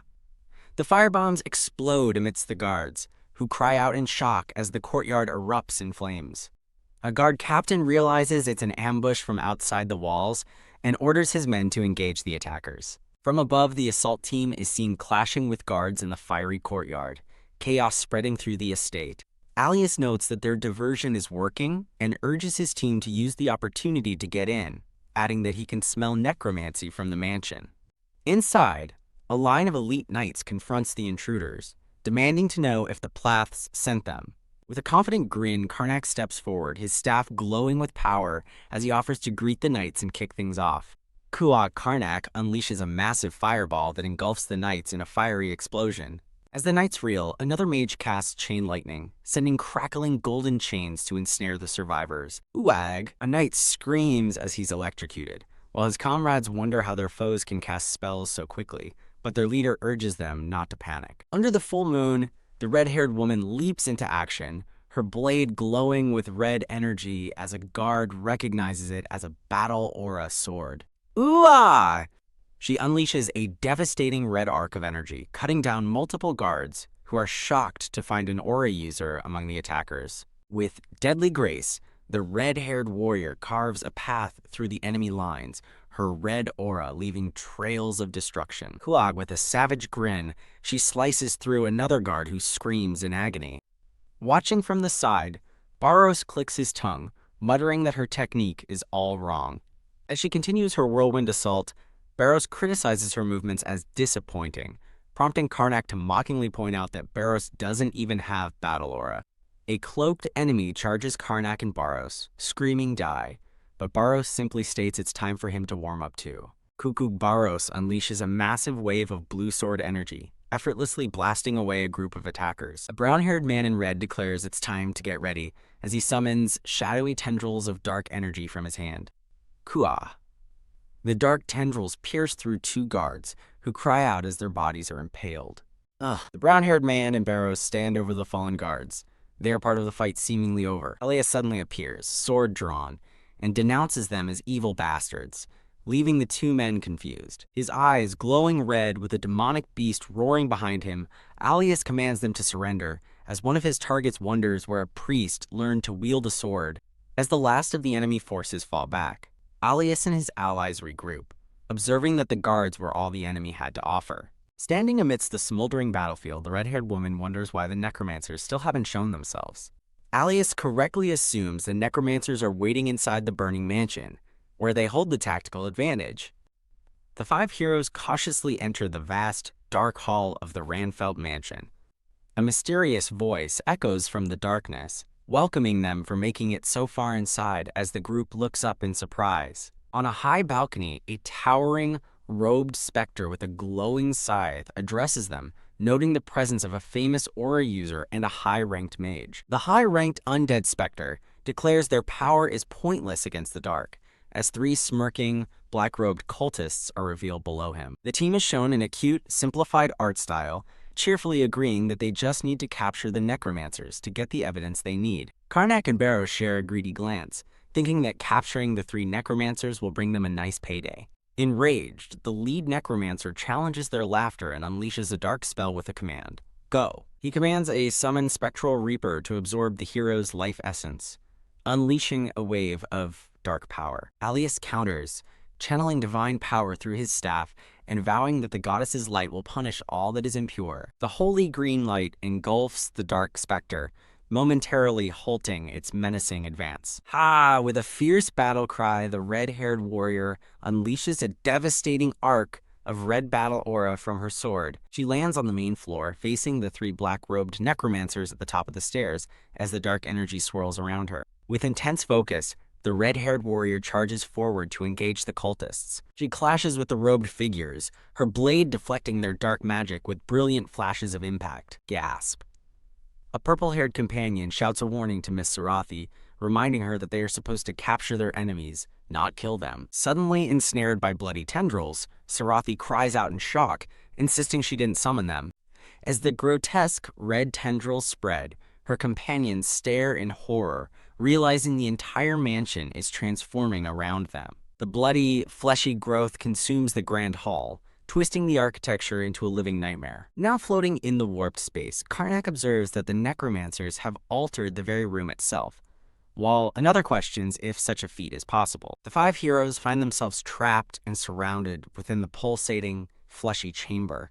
A new voice notes the presence of an aura user and a sixth circle mage as a bloodied, defeated man is shown slumped in the darkness. Recognizing the voice, a furious Alias realizes who is behind this, as Karnak questions if even an Inquisitor is involved. Looking upon two defeated bodies, a distant figure confirms their suspicions with certainty. Trist Parish's Bishop Straf reveals himself with a sinister grin, confirming he is the mastermind they suspected all along.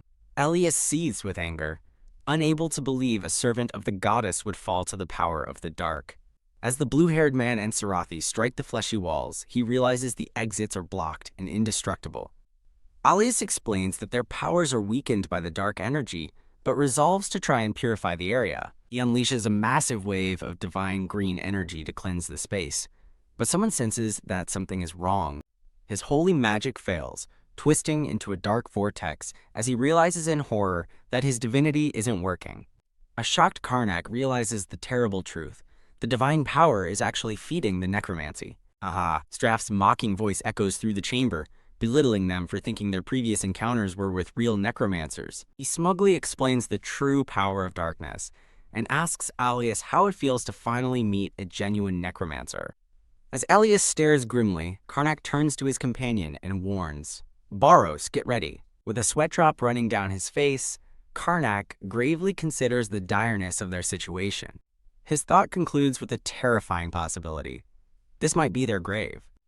Karnak and Baros share a tense look, the grim reality of their potential demise hanging heavy in the air. Karnak analyzes the barrier, realizing it's a unique fusion of divine and necromancy power that his chaos and necromancy mana cannot counter. Baros expresses his disbelief, wondering how a simple town priest could create a spell so complex that even Karnak doesn't recognize it. As the fleshy walls pulsate, a chilling thought declares there is nowhere to run, and Karnak senses an approaching threat. The group stares in terror as massive, hulking figures begin to form from the darkness, leaving Elias speechless.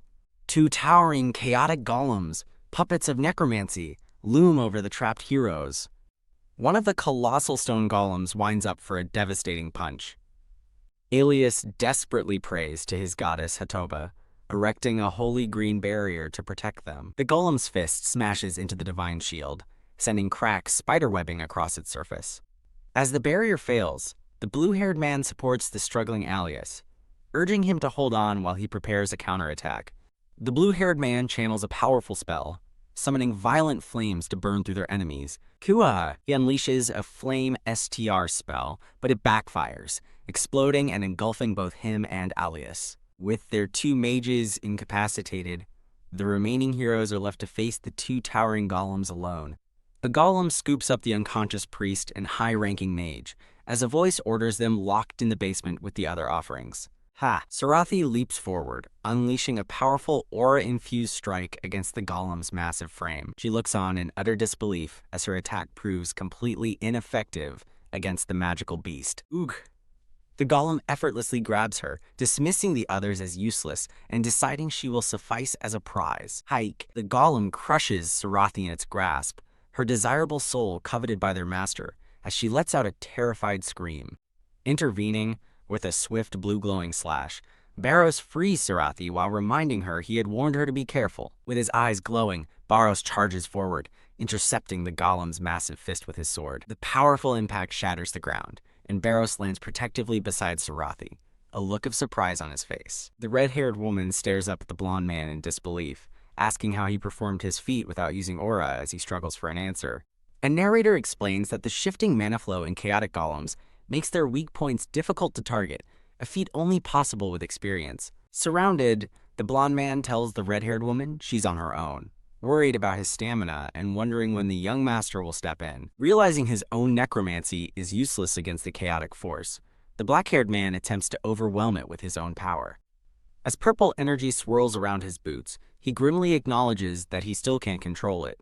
Lying amidst the overwhelming energy, he realizes with a shock that these are necromancy spells he has never encountered before. He rises, convinced something else is involved in the spell, and coming to a single, grim conclusion about what it could be. His face sets with cold determination. The blonde man furiously carves through the enemies, yelling that they are annoying little things. The black-haired man calmly extends a hand, unleashing a wave of purple energy that disintegrates the stone monsters. An unseen enemy clenches his fist in rage, questioning how his chaotic golem was destroyed so easily. A man in clerical attire seethes with regret, admitting he underestimated the two and wishing he had absorbed the Hatoba Order's necromancy scrolls. Recognizing that the golems are failing, the cleric decides he must try a different approach to defeat the trio. A sinister, grinning blue spirit with blazing red eyes materializes from the shadows. The spirit bypasses the men's defenses to ambush the red-haired woman from behind, who whirls around in shock at the sudden attack. The red-haired woman is sent flying, prompting the black-haired man to coolly remark that she's slower than he expected. With a snarl of defiance, the red-haired woman glares at her attacker, refusing to back down. With a powerful battle cry, she swings her glowing sword in a wide arc to counter the spectral assailant. A figure with purple hair appears in a flash, intercepting the spirit's attack with a glowing blue blade. AGH. The red-haired woman screams as the spirit's overwhelming power shatters her defense, throwing her to the ground. The spirit seizes the downed warrior, declaring it has captured the aura user as she groans in defeat. Overpowered, the red-haired woman is trapped on her knees, enveloped by the spirit's sinister blue energy. As the spirit turns its attention to the two men, a voice taunts its master as an amateur necromancer, causing the red-haired woman to look up. The black-haired man smirks, confirming his theory was correct, while the spirit wonders what's happening. The blue spirit phases through a crumbling wall, announcing that the enemy's barrier is collapsing. Enraged, the cleric appears and furiously demands to know what the black-haired man has done. With the phantom of a Lich King behind him, the black-haired man smugly explains he simply placed his own barrier over the cleric's, calling him an amateur. The cleric scoffs at the insult, while the red-haired woman lies unconscious on the ravaged ground. The cleric summons his power, commanding the dead of the underworld to arise as green energy erupts from the earth. Decayed undead soldiers rise from their graves, one looking around as if confused to be there. While the blonde man expresses shock, the black-haired man calmly states that the barrier has fallen and they must now fight the horde themselves. The blonde man is aghast, noting the undead appear to be high-ranked and questioning if this is really basic necromancy. The blonde man fights desperately against the endless horde, while the black-haired man advises they break away at the first opportunity. Unleashing his dark blade, the black-haired man sends a swirling vortex of dark energy, slicing through the undead. The powerful dark energy attack effortlessly cuts down the reanimated soldiers in its path. The dark blades continue their deadly dance, carving through the ranks of the undead army. The cleric smirks with contempt, dismissing the attack as useless against his own overwhelming power. A massive crimson summoning circle erupts beneath the two men as the silhouette of a winged demon emerges. A hulking, red-skinned demon materializes and asks its contractor to state his desire. With a sinister grin, the cleric commands the demon to kill the men and bring him the woman. The demon peers down at the translucent figures of the two men, asking in confusion who it is supposed to kill. The black-haired man reveals the trick, mocking the cleric's amateur skills for not realizing it was an illusion created after his barrier broke. As the illusion shatters, the demon stands bewildered among the undead, and the cleric finally understands he's been duped. The enraged cleric roars in frustration, cursing the bastards who outsmarted him. Safely resting in the woods, the black-haired man mocks the priest for falling for a simple illusion, noting it gave them time to escape. A man with short blue hair appears, agreeing with the blonde man that returning to the Plaths is too risky, since the Ranfelds will search there first. Ugh, the red-haired woman awakens, her eyes filled with fury as she accuses her companions of lying to her all along. The black-haired and blonde men turn with nervous smiles, the former asking how she's feeling, while the latter mutters, "Oh, man." She glares at them with pure rage, sweating and clenching her teeth as she processes their betrayal. The black-haired man explains they were hiding to avoid the city's barriers and heal her, but she retorts, asking if their plan wasn't to kill her instead. A blindfolded Sarathi resigns to her fate, stating she can no longer feel her hands and her life as a swordsman is over. In a desperate moonlit plea, the injured Sarathi demands to be killed. Under the full moon, her pained expression reveals a deep despair as she begs for death. Barros watches from the shadows of the forest with a somber and determined look. Barros suggests finding a priest to heal Sarathi, but Karnak forbids it, warning that holy magic goes against the natural order. Seeking an alternative, Barros asks about necromancy, which catches Sarathi's attention. Looking up at Karnak with desperate hope, Sarathi asks if necromancy can restore her arm, to which he hesitantly agrees is possible. Karnak explains the steep price of his help. She would have to become his servant. Leaning closer, Karnak poses a grim question. Is she willing to become the servant of an evil necromancer? Stunned, Sarathi stares with wide red eyes, processing the shocking offer to serve a necromancer. An illustration depicts a necromancer's power, controlling a soul like a puppet through a cruel slave contract. Though horrified by the thought, Sarathi glances at her ruined arm, hesitating in her refusal. Barros chuckles, asking Karnak if he intentionally made the offer sound so grim. Karnak admits he had to, understanding her feelings. Karnak confesses to Sarathi that, despite his reluctance to use necromancy, her dire situation leaves him with no other solution to offer. Karnak details the pact. As his servant, her arm will be restored, but she must obey him, her soul structure visible to him, and betrayal is not an option. He attempts to soften the blow, comparing the necromantic contract to a simple vow of loyalty that knights take. Her resolve hardening, Sarathi's eyes gleam with newfound determination.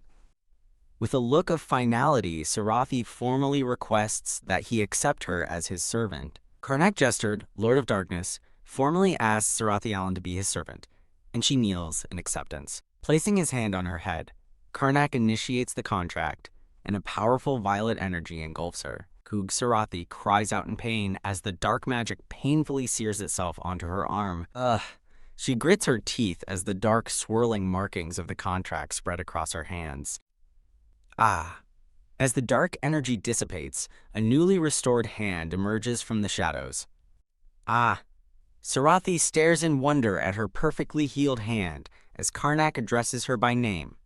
With glowing eyes and a joyous smile, she looks up and pledges her loyalty. Yes, my master. After Barrows congratulates her, Sarathi immediately turns to the mission, asking what they'll do about the kidnapped Alias and Relthane. Karnak decides to use large-scale necromancy to counter Straf's power, causing Barrows to worry that the entire city will be destroyed. Karnak presents their grim options: rescue their friends or abandon them and flee, prompting Barrows to note either choice makes them villains. In a moment of levity, Barrows and Karnak glumly agree that being good is hard, while a confused Sarathi asks why saving their friends is even a question. When questioned about using violent methods, Sarathi stands firm, declaring that saving their friends despite the danger is the only right thing to do. Barrows has a sudden twisted epiphany, declaring that Sarathi's words mean that evil methods are justified for a good cause. With sinister grins, Karnak and Barrows gleefully seize upon her words as justification to use necromancy, much to Sarathi's horror. Clang! Clang! Armed guards swarm the city streets at night, banging on doors and searching for outsiders. A guard forcefully apprehends a merchant, declaring they have orders to capture all outsiders. Taking a swig from a bottle, a bored guard complains about the late-night patrol. Suddenly, his companion's sword begins to glow with an ominous green energy, as he mutters that he's not in control of his actions. The possessed guard attacks his partner in a flash of green light. The wounded guard demands to know what he's doing, but the attacker insists his sword moved on its own. He strikes again, delivering a fatal blow to his former comrade. A squad leader notices the infighting and orders them to stop and get back to work. Whoa. The possessed guard's face contorts into a monstrous, green-skinned visage with red eyes as he snarls that the other man started it. Shouting in terror, the remaining guards charge at the transformed man, branding him a monster. Surrounded by his former allies, the newly made monster looks confused, questioning their accusations. A brutal scream echoes through the night as chaos erupts. From a rooftop, Karnak draws green energy from the fighting below, remarking on the city's corruption and how it helps him conserve power. With a smirk, Karnak coolly informs a stunned Sarathi that he is building an undead army. He explains that since there weren't enough bodies available, he had to create more by turning the guards against each other. Justifying their actions as a little evil, Karnak and Barrows agree it's for their friends, while Sarathi privately accepts it as a necessary evil. An observer notes that Karnak seems less evil than rumored, as his undead army exclusively targets the Ranfelt faction while civilians flee unharmed. The new undead turn on each other, driven by lingering resentment as they accuse one another of betrayal. Amidst swirling green energy, a gray-haired undead soldier vows to kill his opponent, brutally slashing him down. The chaotic battle rages on as a confused guard demands to know what's happening while fighting his former comrades. From the safety of a purple energy shield, a pleased Karnak tells Sarathi and Barrows that his plan is working perfectly. With a sinister grin, Karnak reaches out, his hand crackling with dark purple magic as he commands, "Awaken, my army!" A massive spire of necromantic energy erupts in a courtyard, its dark tendrils spreading to the bodies of the fallen guards. Wreathed in purple flames, the dead rise as skeletal warriors with glowing eyes, their bodies reformed by dark magic. The newly risen undead, armed and ready, begin to march forward as an organized, formidable force. Sarathi recoils in horror, reminding herself to forget any positive thoughts about Karnak, reaffirming that he is truly cruel and evil. From a rooftop, the party watches as the vast, disciplined army of the undead marches through the city streets below. Karnak orders his army to march forward, while a horrified Sarathi questions her decision to serve such a powerful and terrifying master. The tide of battle turns as grotesque. Winged demons with glowing red eyes descend upon the scene. A winged demon looms over the battlefield, surveying the army of undead soldiers marching below. The winged demons clash violently with Karnak's purple-hued undead soldiers, turning the street into a monstrous war zone. Karnak notes Straf's necromancy is stronger than anticipated, capable of summoning powerful beings, and wonders if someone found his old items. Urging his companions on, Karnak tells them they must leave before being discovered, but a confused Sarathi asks what he means. Sarathi is stunned to learn that most of the undead army is merely an illusion, though Karnak adds that creating a real one isn't impossible for him. Relieved and impressed, Sarathi smiles, thinking Karnak might be better than she thought, as she tells him he was right and they should hurry. In a chamber deep below, Bishop Straf stands within a glowing red magic circle, preparing to sacrifice a bound Alias and Relthane. Surrounded by fleshy red tendrils, Straf scoffs at the approaching army, dismissing them as mere zombies who are no match for him. Straf scans the chaotic battlefield of illusions and monsters, searching for his true enemies and demanding to know where they are. Karnak's voice suddenly echoes through the chamber, commenting on the impressive basement as he and his party appear behind a startled Straf. Recognizing the voice, a shocked Bishop Straf whirls around to face the intruders. Karnak, flanked by Sarathi and Barrows, confidently smirks at the bishop, reminding him of their promised reunion. Karnak taunts a tired-looking Straf, while Sarathi's attention is drawn to their captured friends, Alias and Relthane. The two are bound on a sacrificial altar, and Karnak observes that while it's clearly for a demon, the ritual is not yet complete. CSK glares at them with contempt. Bishop Straf angrily asks if this is all Karnak's doing. From the shadows, Straf admits he's tired but growls that he has more than enough power left to deal with them. Surrounded by his ghastly minions, Straf vows that Karnak and his group will regret ever setting foot in his domain. Go, Straf commands, unleashing a horde of zombies to swarm the party. Sarathi and Barrows leap into action. Now wielding green energy, Karnak summons slaves of the soul from the depths of purgatory to join the fight. His spell, Echoes of the Underworld, unleashes a torrent of ghostly skeletal apparitions onto the battlefield. The heroes find themselves fighting alongside the ghostly figures against a new wave of ghouls. The chamber becomes a chaotic whirlwind of combat, as Karnak summons overwhelmed Straf's minions with spectral attacks. Sarathi and Barrows continue their relentless assault, their glowing blades cutting down one undead after another. A green-skinned zombie collapses, its body pierced by a spectral blade as the battle nears its end. The floor is quickly littered with the defeated bodies of Straf's zombie horde. An enraged Bishop Straf demands to know how they dispatched his forces so quickly. Desperate, Straf performs another ritual, calling forth a powerful horned demon from the fiery depths of Gehenna. Sarathi stares in shock at the demon, while a weary Barrows complains that it's Majnun again. Karnak activates his own spell, declaring that Straf has reached his limit as green chains erupt to bind the newly summoned demon. The massive red demon struggles and roars in confusion as the green, necromantic energy ensnares and restrains it. With a confident smile, Karnak reveals his technique is counter-summoning and coolly orders the powerful demon to go home. The demon thrashes violently against its magical bindings, erupting with volatile red energy. Unable to break free, the demon explodes in a massive blast of red light, forcing Sarathi and Barrows to shield themselves. From the lingering energy, an even larger, more imposing demon appears, addressing Karnak as contractor and awaiting his command. Believing his summoning was a success after all, Bishop Straf grins triumphantly. The giant demon declares it will fulfill its contract and charges forward with immense power. Sarathi feels the incredible pressure from the demon's presence, while Barrows questions why the summoning gate remains open. Karnak admits things didn't go as planned and orders his companions to fight as Barrows lets out a strained grunt. With a battle cry, the blonde man and red-haired woman leap into action against the massive, winged red demon. Hop! Their glowing swords clash against the demon's own blades in a brilliant flash of light. The demon effortlessly blocks their coordinated attack, dismissing the two warriors as laughable insects. A powerful shockwave of energy erupts from the impact, sending the warriors flying backward. Kelk. The blonde man manages to catch the red-haired woman, struggling to brace against the force. Stepping forward, Alias forms a fireball in his hand and asks if they want to see his new trick. He unleashes a volley of fireballs, which streak towards the imposing demon. The demon contemptuously snatches a fireball out of the air, crushing it in its hand. The red-haired woman assesses the demon's power as equal to a purple knight, while the blonde man laments his own weakness. Hearing this, Alias smiles, suddenly calling out to Barros and announcing it's time for Plan P. The blonde man reacts in shock, completely baffled by the mention of a Plan P.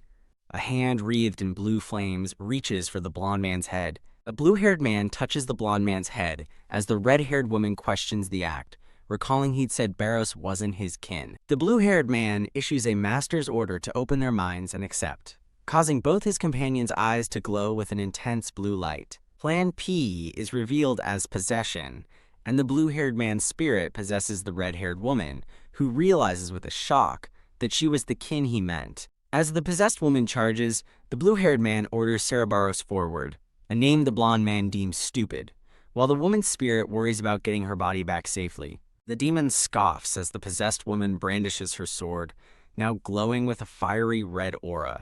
"Who said I can't use it?" she asks, as the demon recoils in shock, questioning how this is possible. AWOKE. In a flash of red light, she lands a devastating slash across the demon's chest. The possessed woman grins, revealing that her expertise lies in using another person's battle aura as a spectral knight appears behind her. The demon clutches its wound, admitting the attack exploited a perfect gap in its defense and that its opponent is now much stronger. A blue aura now envelops her sword, and she marvels at becoming a blue knight, thanks to Cerberus, while the blonde man comments on her incredible latent power. The possessed blonde man plants his sword in the ground, stating that he can now fight more comfortably. The possessed woman unleashes a dazzling flurry of blue energy strikes, completely overwhelming the towering demon. With a confident grin, she swings her glowing blue blade in a powerful arc. AWOKE, the demon roars in disbelief and pain, unable to believe it's actually losing the fight. She presses her advantage, landing another clean, powerful strike against the demon's arm. Leaping high into the air, she prepares to bring her glowing blue sword down for a decisive blow. Hehe. She taunts the demon with a wild grin, asking if this is really all it has. Huff, huff. The winded demon glares, calling her a monster. The demon's eye gleams with malice, as it warns her not to celebrate her victory just yet. Unleashing a final, massive blast of dark red energy, the demon declares the fight will be over once her possession ends. The ground erupts in a massive purple explosion where Alias was standing. Ha ha ha. The demon laughs triumphantly, mocking the careless human for falling into its trap. A voice coolly calls the demon easily fooled, as a blue-haired man appears behind it, surrounded by several identical copies. The blue-haired man smirks confidently, asking if the demon really thought he couldn't predict its plan. The demon realizes it's surrounded by illusions and frantically tries to find the real one. While the demon is confused, the possessed woman lunges at its head, asking which one she needs to kill. Qua! Two swordsmen simultaneously slice through the demon's neck in a brilliant display of blue energy. AWOKE! The demon cries out, admitting it overexerted itself and no longer has enough mana. Huffing in pain, the demon clutches its grievous wound, shocked that a mere human could bring it so low. A glowing red summoning circle reforms beneath the demon's feet, signaling its escape. The red-haired woman, no longer possessed, cries out in alarm as she sees the summoning gate reappear. The demon points menacingly, promising to find them upon its return and inflict a fate where they can neither live nor die.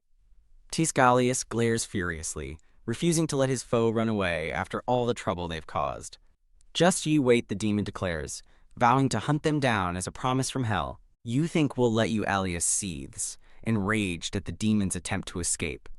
Alias commands the demon to become extinct as he unleashes a swirling vortex of dark, purple magic. The demon screams in terror as it feels its mana being violently drained, flowing backward into the vortex. No, the demon cries out as its body is ripped apart by the overwhelming purple energy. The dark energy implodes, completely obliterating the demon in a final, silent flash.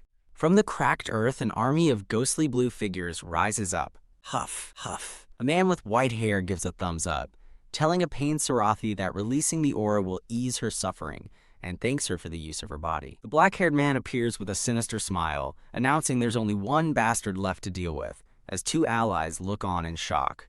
Defeated, an older man in priest's robes raises his hands and declares his surrender.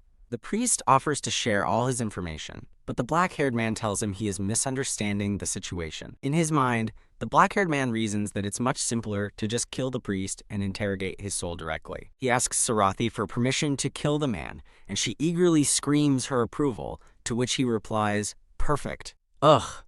A torrent of menacing green energy erupts from the black-haired man, causing the priest to recoil in terror. The priest begs him to wait, as the overwhelming dark power closes in to consume him. The screen is filled with the violent green and black energy of the attack. Kneeling beside the fallen priest, the black-haired man's hand glows as he announces it's time for business. A swirling green orb of pure energy is extracted from the corpse's chest. The black-haired man marvels at the generous 30 servings of energy he's collected, announcing that they can now go home. The blonde man suggests they return, and as the black-haired man agrees to look for a restaurant, a voice interrupts them. Sarathi furiously reminds the two men that they can't abandon the tied-up prisoners, which the black-haired man admits he completely forgot about.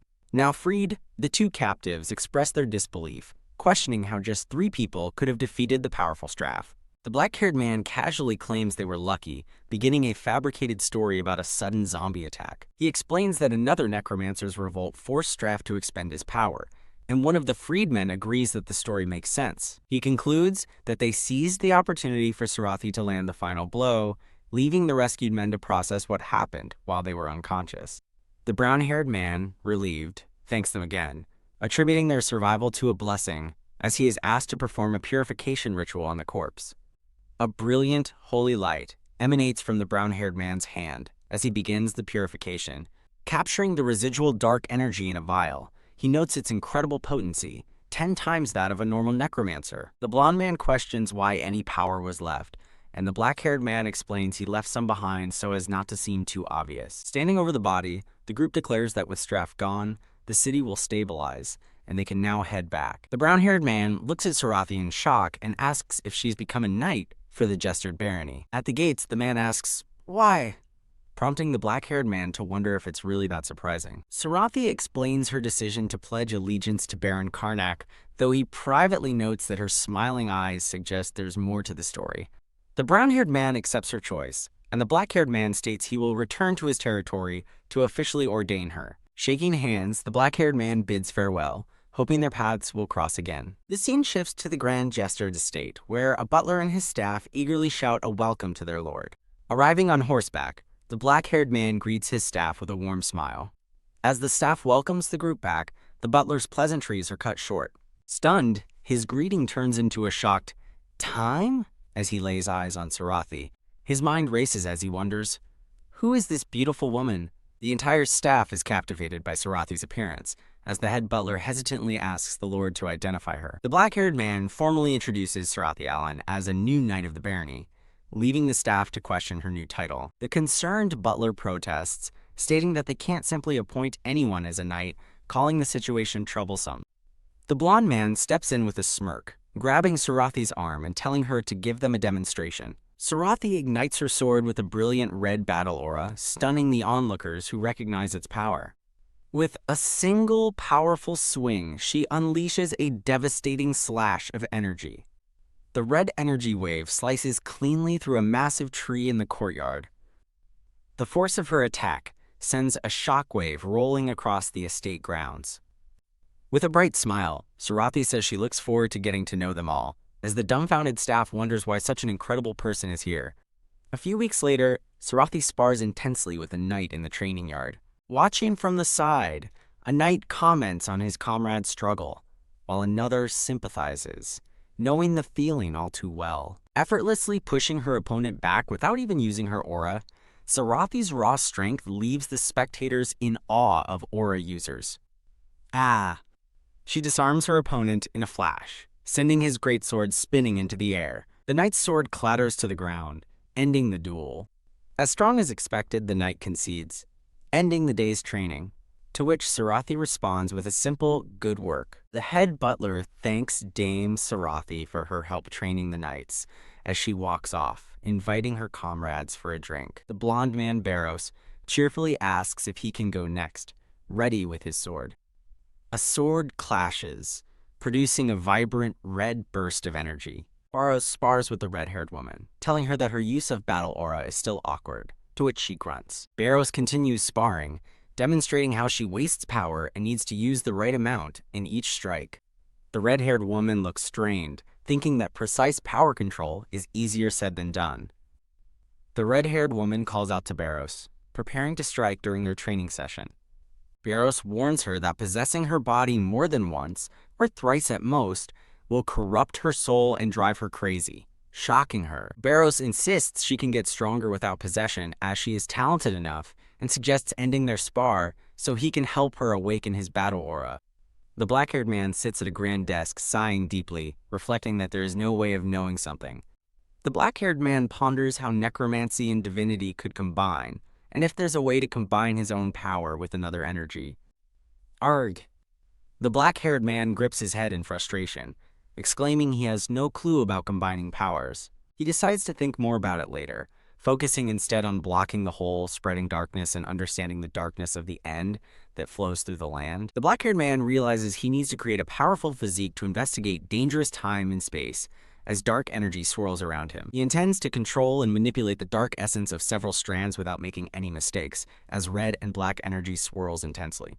A swirling vortex of intense red and black energy, with a bright core, emanates immense power. The swirling red and black energy converges into a single sinister glowing red eye. The black-haired man holds the newly formed Eye of Darkness, a time-space investigation powerful physique, declaring its completion with a triumphant grin. Within the forest of Deventor territory, the blonde man asks the black-haired man, identified as the world's greatest martial artist, while sitting by a campfire with the red-haired woman. The black-haired man replies that was before he regressed, and the blonde man laments, missing when he was the Death King and could give him dark battle aura. The black-haired man sighs, wishing he could go back, while the red-haired woman reacts in shock, wondering what kind of conversation she just heard. The red-haired woman, distressed, thinks she heard the truth on the way and questions if these idiots are responsible for world domination and space-time regression. She concedes it makes sense they weren't ordinary knights, realizing they were transcendents, who also regressed. The red-haired woman wonders how she got involved with these people, as the blonde and black-haired men happily munch on roasted corn. The red-haired woman questions why they are in Deventor territory, if they are trying to raise the Eye of Darkness, and the black-haired man explains it's to avoid using necromancy in their own territory. The black-haired man angrily recalls what the Deventor family did to his family, stating their current actions are a mere prank, while the red-haired woman looks unsure. Under the moonlit night, a voice states that it is about time. The black-haired man's hand holds the glowing red Eye of Darkness aloft. The red-haired woman asks what the black-haired man plans to do with the Eye of Darkness. He explains he will send it through time-space to find a way to close the door of darkness. The Eye of Darkness expands into a massive, fiery red entity, towering over the group. The black-haired man reveals he will use the eye to enter the Infinity Realm while unconscious, and asks his companions to protect him. They readily agree. The Eye of Darkness descends into a swirling red, watery surface. A voice confirms that the process seems to be working as the Eye of Darkness sinks into the liquid.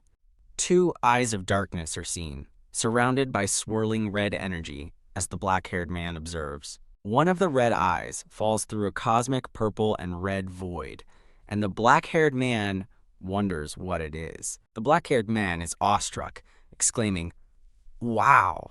as he gazes upon a colossal, gnarled red tree rooted in a dark red landscape. He identifies the massive, gnarled red tree as the Tree of Emptiness, Astika Sunare, revealing it is the true form of the authority he used to wield. The black-haired man comments that, despite it being his authority, the tree is pretty ugly, while the red eye floats nearby. A red fruit from the tree drips into the murky red water below, creating ripples, with the tree's roots submerged. He understands that this is how the darkness of the end is spreading, and concludes he simply needs to stop it. He questions where the core of the authority is. As he looks at the dark, gnarled tree roots and a floating red eye, he locates the core, a pulsing purple orb nestled within the gnarled tree roots, acknowledging it looks like it's over there. He wonders if he might be able to extract some information from the purple core. A warning voice booms from the red eye, stating this place is forbidden for those who are destined to disappear, shocking the black-haired man.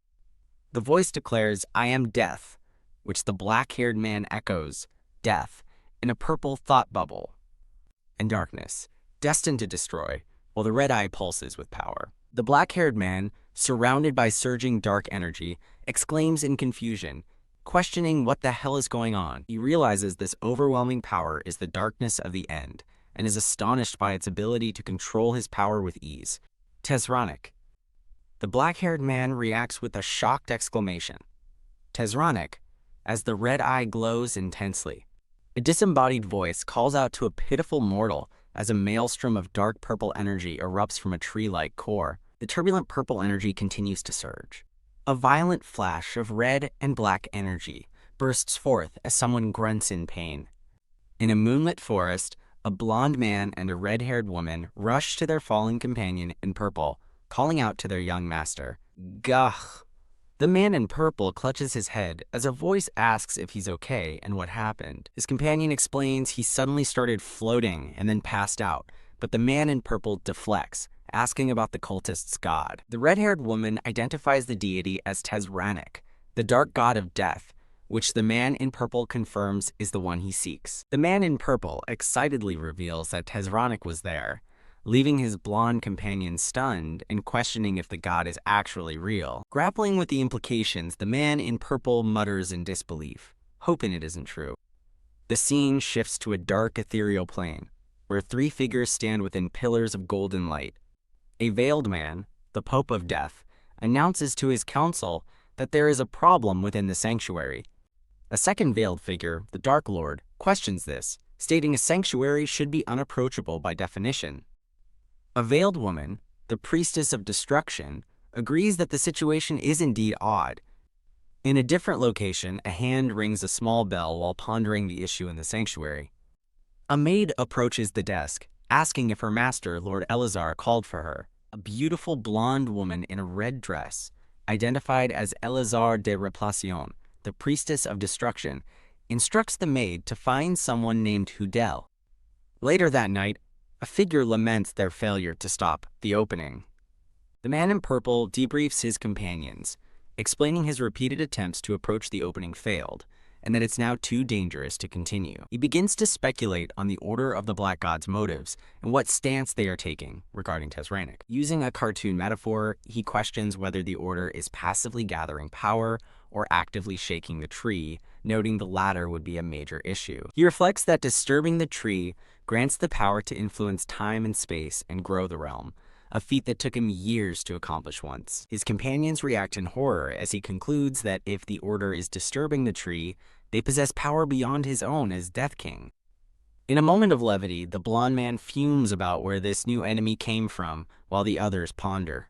The red-haired woman theorizes that Tezronic could be a piece of his own power that gained consciousness, an idea the blonde man dismisses, but the man in purple considers. The blonde man is aghast at the idea of his master creating gods, but the man in purple insists it's just a possibility. The red-haired woman soberly reminds them that they still don't actually know the truth. After a moment of silence, the man in purple decides he must investigate the higher officials of the Order of the Black God for information. The blonde man expresses doubt, noting that finding the Order's leadership will be difficult with their current methods. An emblem for the King's Order appears, described as a special imperial organization created to hunt the Order of the Black God.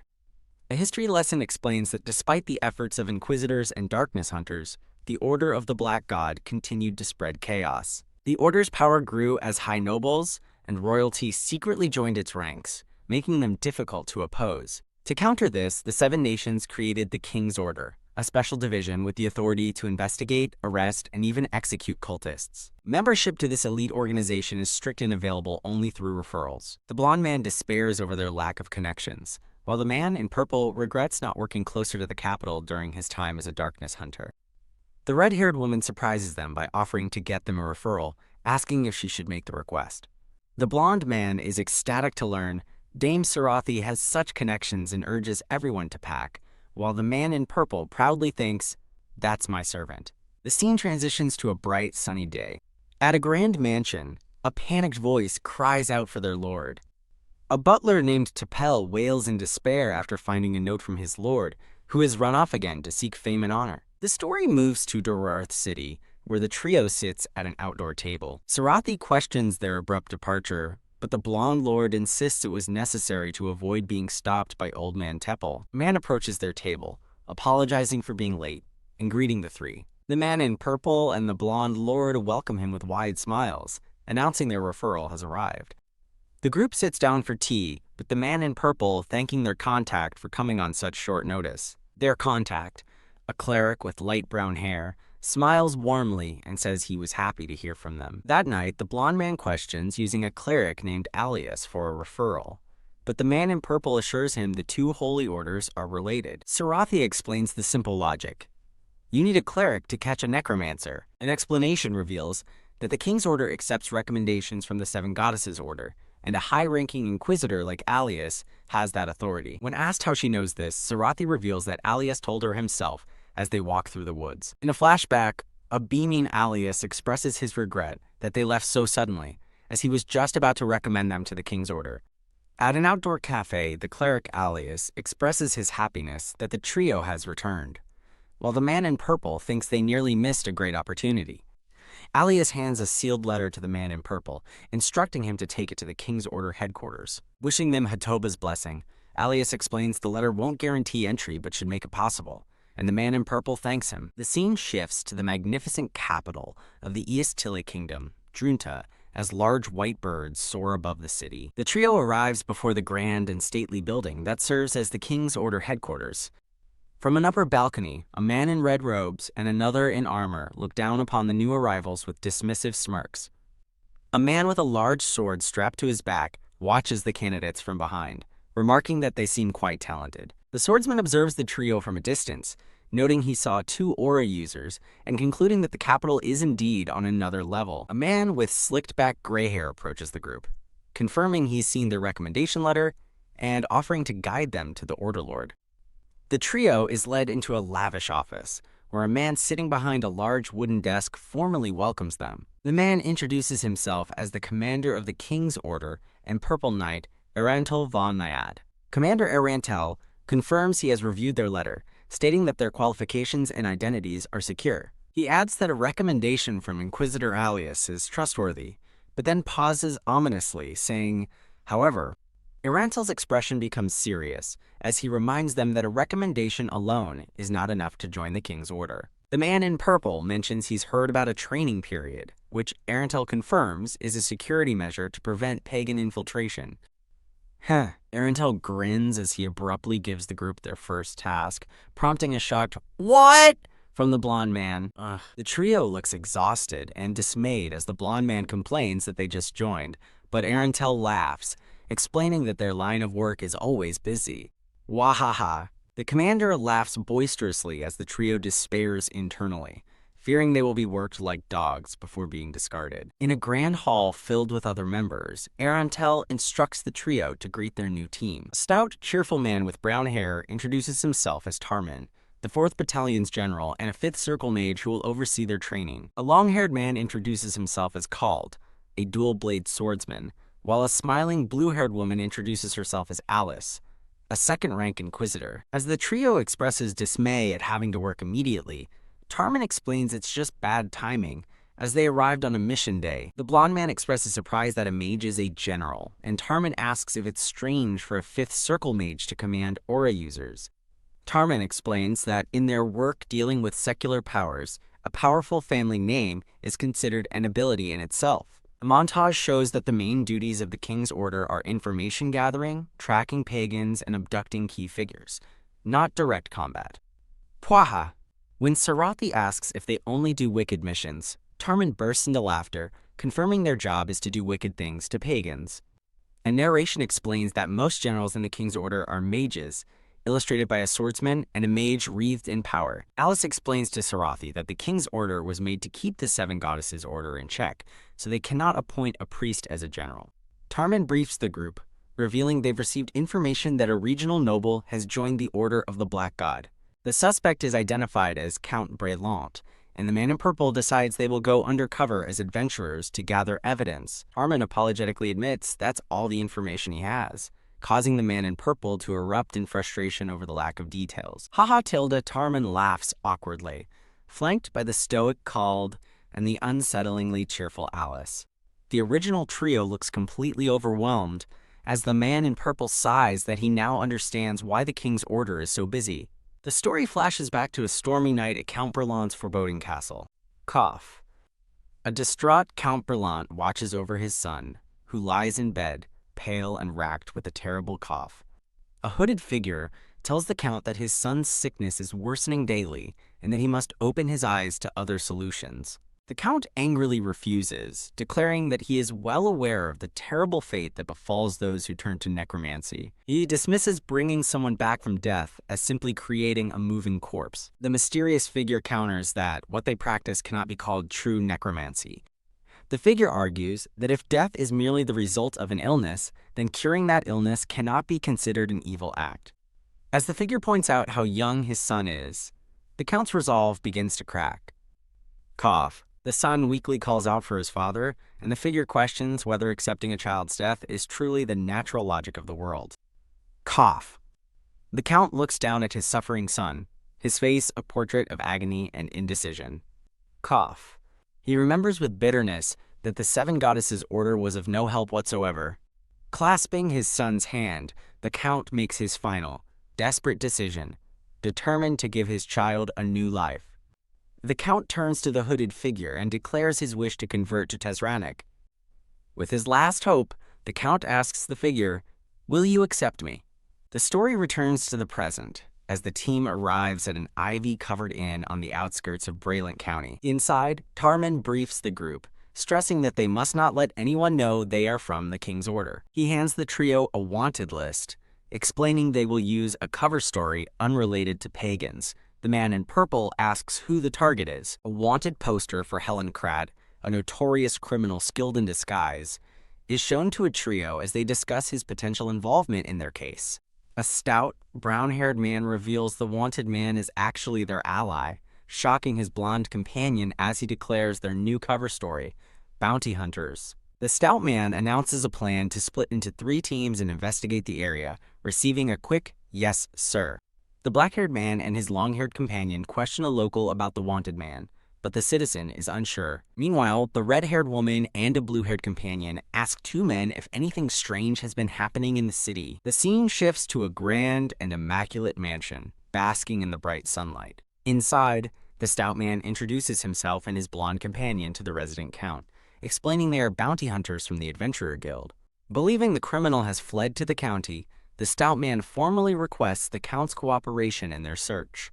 The Count readily agrees to help, noting that a dangerous man loose in his territory is a threat to everyone. Having secured his cooperation, the 2 bounty hunters thank the Count and take their leave. As they walk through the estate's gardens, the blonde man questions his companion, asking if their brief meeting is really all they're gonna do. He presses further, confused about the point of the meeting, but the stout man simply tells him to return to the inn. "Haha," the stout man grins, cryptically assuring his confused friend that their short visit was more than enough to learn what they needed. As night falls over the town, the stout man gathers the group, announcing it's time to exchange information. The long-haired man reports his findings on Count Berlant. His son suffers from an incurable disease that even holy magic cannot heal. The group deduces the Count's desperation makes him a prime target for cultists, and the black-haired man notes a suspicious drop in the local crime rate. The blue-haired woman asks if the expelled criminals simply moved, but the long-haired man connects their disappearance to necromancy. The stout man shares his own discovery. The Count's mansion had all its windows covered by thick curtains, seemingly to block out sunlight. The group listens intently as the blue-haired woman recognizes the pattern, and the others begin to realize the grim truth. Under a blood-red moon, the ominous castle of Count Berlant is shown, its windows glowing with an eerie red light. Inside a dimly lit dining hall, the Count and his young son sit at a long table, the room steeped in shadow. With a glass of red liquid in hand, the Count asks his son if he despises him for what has happened. The son, revealing glowing red eyes and fangs, smiles and says he feels calmer than ever before. The son rationalizes his new existence, thinking that he merely drinks what is provided, unlike humans who must kill to survive. He explains his diet has changed, but it's better than dying, and his father expresses his relief. The Count now sees the Order of the Black God, not as heretics, but as the purveyors of a new truth. He dreams of a future where his son, now a vampire, can live a normal life once their god establishes a new world. A sinister figure with glowing red eyes promises the Count his son's suffering is temporary and he won't be trapped in that body forever. Back in town, the red-haired woman questions why they must continue investigating when the Count's guilt seems obvious, but her blue-haired friend insists on getting absolute proof. The blue-haired woman urges her to be patient, just a little longer, but they are interrupted by a man calling out to them.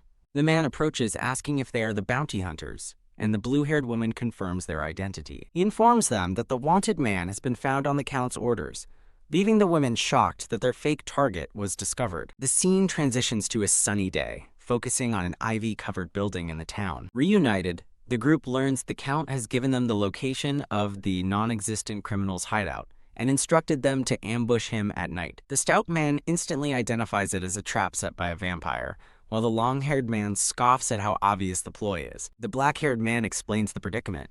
Ignoring the trap will expose their suspicions to the cultists, prompting an investigation into them. TSK, realizing his companion's naivete, the black-haired man internally fumes at how daft they are. The team acknowledges the danger of walking into a trap set to the enemy's advantage, but the stout man concludes they have no other choice. Under a starry sky, a lone wooden cabin sits in a dark forest, the designated location for the ambush. Inside the dusty, cobweb-filled cabin, the team waits in silence, and the blue-haired woman notes how calm everyone seems. Sarathi asks about the strength of vampires, and the stout man reassures her they're only a few times stronger than humans, and not to be feared. When she asks about ancient vampires, the long-haired man dismisses the threat, claiming it's impossible for them to survive long enough to become a problem. The stout man adds that vampires can't use aura or magic, and are weaker as they must relearn their skills with dark mana. Haha. The stout man boasts that as the kingdom's elite, they can handle any vampire, but he's suddenly cut off by a new threat. A massive beam of fiery energy descends from the heavens, hurtling directly toward the cabin. Cough. A massive explosion erupts, completely annihilating the cabin and scorching the surrounding earth. Cough. Emerging from the smoke, the group is shown to be safe inside a magical blue barrier, with the stout man cursing the enemy's sneak attack. An army of red-eyed, dark-clad soldiers emerges from the smoke, and the stout man realizes with shock that it's the king's order. A vampire knight with a gleaming red aura sword grins menacingly, leaving the stout man stunned that a vampire can wield an aura. The long-haired man identifies the attacker as Sir Derald, Count Brelant's strongest knight, and both he and the stout man are horrified at the impossible sight. Tarmin, the stout man, declares that with Count Brelant's cooperation with pagans confirmed, he sentences them as enemies of the goddess and king. Ha! A red-eyed vampire knight scoffs at the command to kneel, mockingly asking, to whom? The king's order team stands ready for battle, as the man in purple warns that if the enemy does not oblige, they will enact judgment. Ha-ah.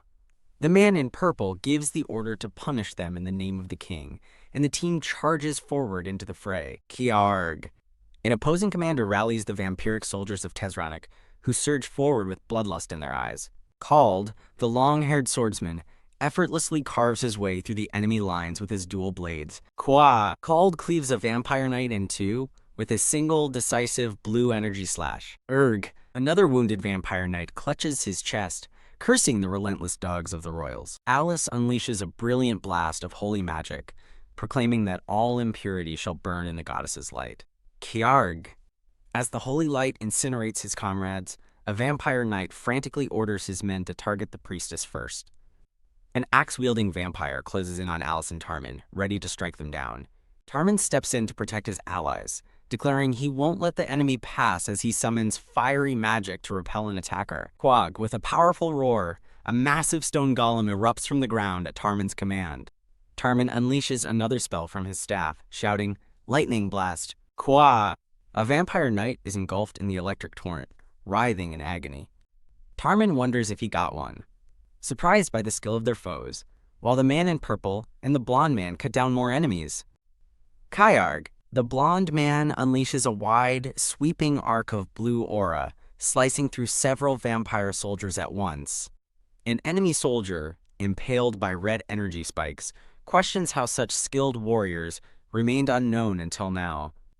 Tarmin watches the chaos with grim determination, realizing this battle is not simply about winning, Called masterfully parries a vampire's clawed attack while Alice prepares another spell in the background. Flashes of red energy illuminate the battlefield as the narration notes the fight's outcome hinges on the clash between aura users. The man in purple worries if the inexperienced Sarathi can defeat the veteran Durald as their glowing red swords collide. A deafening explosion of power erupts from the point of impact, shaking the very ground. The shockwave from the clash tears through the forest clearing. The scene briefly cuts to the rustling trees, emphasizing the force of the battle. Sarathi is thrown back by the overwhelming force, crashing hard against the jagged earth. Sir Durald smirks condescendingly, complimenting Sarathi's pretty face and decent skills for her age. Huff, huff. Kneeling to catch her breath, Sarathi glares defiantly as Durald declares she is still no match for him. The wider battle continues to rage, a chaotic symphony of magic, steel, and dark energy. Urg, a vampire knight struck by a blast, defiantly shouts that they have Tezronic's blessing and will be resurrected by the god of death. Fighting back to back, the man in purple notes the vampire's rapid regeneration and worries that Durald's intervention would spell trouble for them. Urg Sarathi is sent flying once again, unable to withstand the raw power of Durald's attack. Gritting her teeth, Sarathi struggles to understand how Durald can fight with such overwhelming energy, questioning the long-held belief that vampires lose their aura. Durald boasts that his power was a gift from the great Tezronic, allowing him to wield an aura of the dark. Watching her comrades fight, Sarathi asks the man in purple about vampire weaknesses, assuming he has extensive experience fighting them. The man in purple parries an attack and retorts that if he knew their weaknesses, the battle would be over, admitting he never bothered finding out. The blonde man suggests using Plan P, but a horrified Sarathi vehemently objects to using possession again, fearing the risk. Deciding she has to do it herself, Sarathi roars as she unleashes a massive torrent of pink aura, vowing to overwhelm her opponent with sheer quantity. She swings her sword, channeling all her power into a single, massive energy wave. Durald is caught off guard by the sudden, immense surge in her power. Haya Durald dismisses her power-up as meaningless, while Sarathi leaps into the air for a decisive strike. The two powerful aura users clash in midair, their blades locked in a struggle for dominance. Sarathi's attack is stopped cold, as Durald declares he has the power of Tezranic on his side. She desperately blocks another crushing blow, the impact shattering the ground beneath her. Straining against his assault, Sarathi realizes she can't win with overwhelming force and desperately wonders what to do. A voice calls out, "That's not it, Miss Sarathi," snapping her out of her desperate thoughts. The blonde man's voice reminds her of his past advice. Her aura control is inconsistent, wastes energy, and lacks proper timing. Following his instruction to control and concentrate her aura, Sarathi focuses, and the energy around her sword refines and intensifies. He tells her to unite her mind with the energy flowing to her sword, and she achieves a new level of focus and power. In her mind's eye, Sarathi visualizes her perfected technique, cleanly slicing through a monstrous demon with a single, flawless strike. With her eyes closed in concentration, Sarathi is wreathed in a swirling storm of refined red aura. All of her power converges into her blade, which now glows with an intensely focused crimson light. Startled by the change, Durald realizes with a shock that her aura has become dangerously sharp. Unwilling to be intimidated, Durald charges forward, yelling that whatever she's plotting is useless. His eye glows with murderous red intent as he closes the distance in a blur of motion. With a powerful swing, Sarathi unleashes her focused attack, a massive arc of red energy, meeting Durald's charge head-on.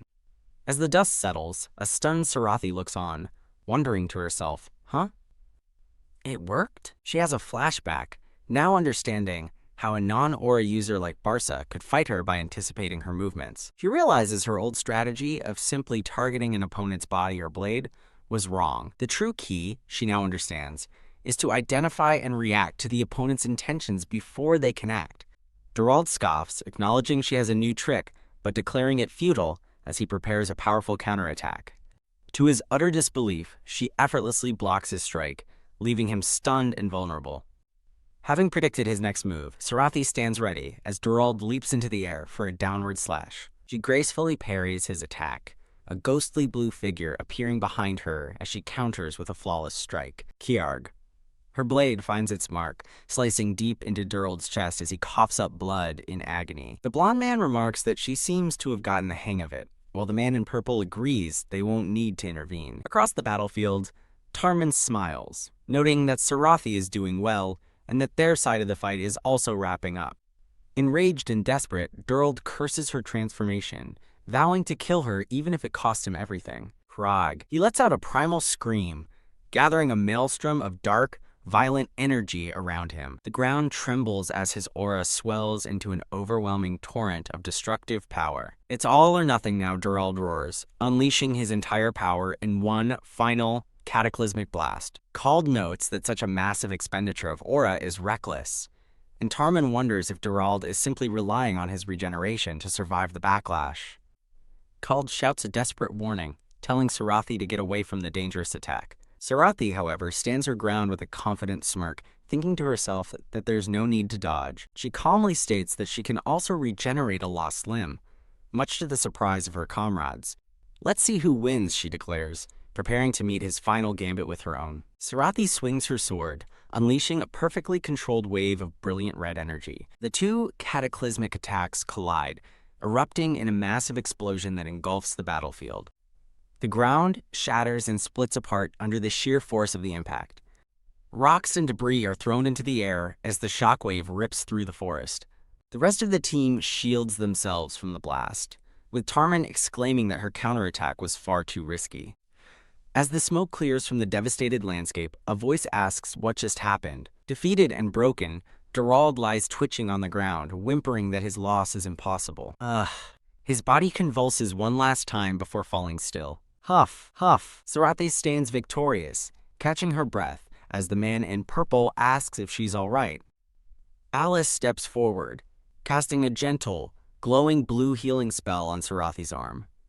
After Sarathi thanks her for the healing, Alice insists that they are the ones who should be thanking her. The man in purple agrees they would have been lost without her, as the defeated vampires disintegrate into black ash. Tarman presents a glowing blue crystal, confirming they have evidence of the Count's sins, and the man in purple tells Alice to contact headquarters. The scene shifts to the imposing facade of the castle of Count Brelant. Inside, a commander from the King's Order shouts that the place reeks of vampires, and orders their forces to capture them all. Alice unleashes a brilliant beam of holy power, commanding justice to be delivered upon the evil creatures in the goddess's name. Gah! Vampires shriek in agony as they are vaporized by the purifying light, flooding the castle halls. Kneeling with a dagger in hand, a defeated Count Brelant begs his dark god, Tezranik, to have mercy on his child. As flashes of battle light up the window, the Count sits alone in the dark, his desperate gamble having failed. Under the cover of night, several hooded figures flee the castle grounds, urging the young master to escape quickly. The young boy, now a vampire, looks back toward the castle in anguish, calling for his father as he's pulled away. His sorrow turns to pure rage as he glares back, snarling, "Damn the King's Order.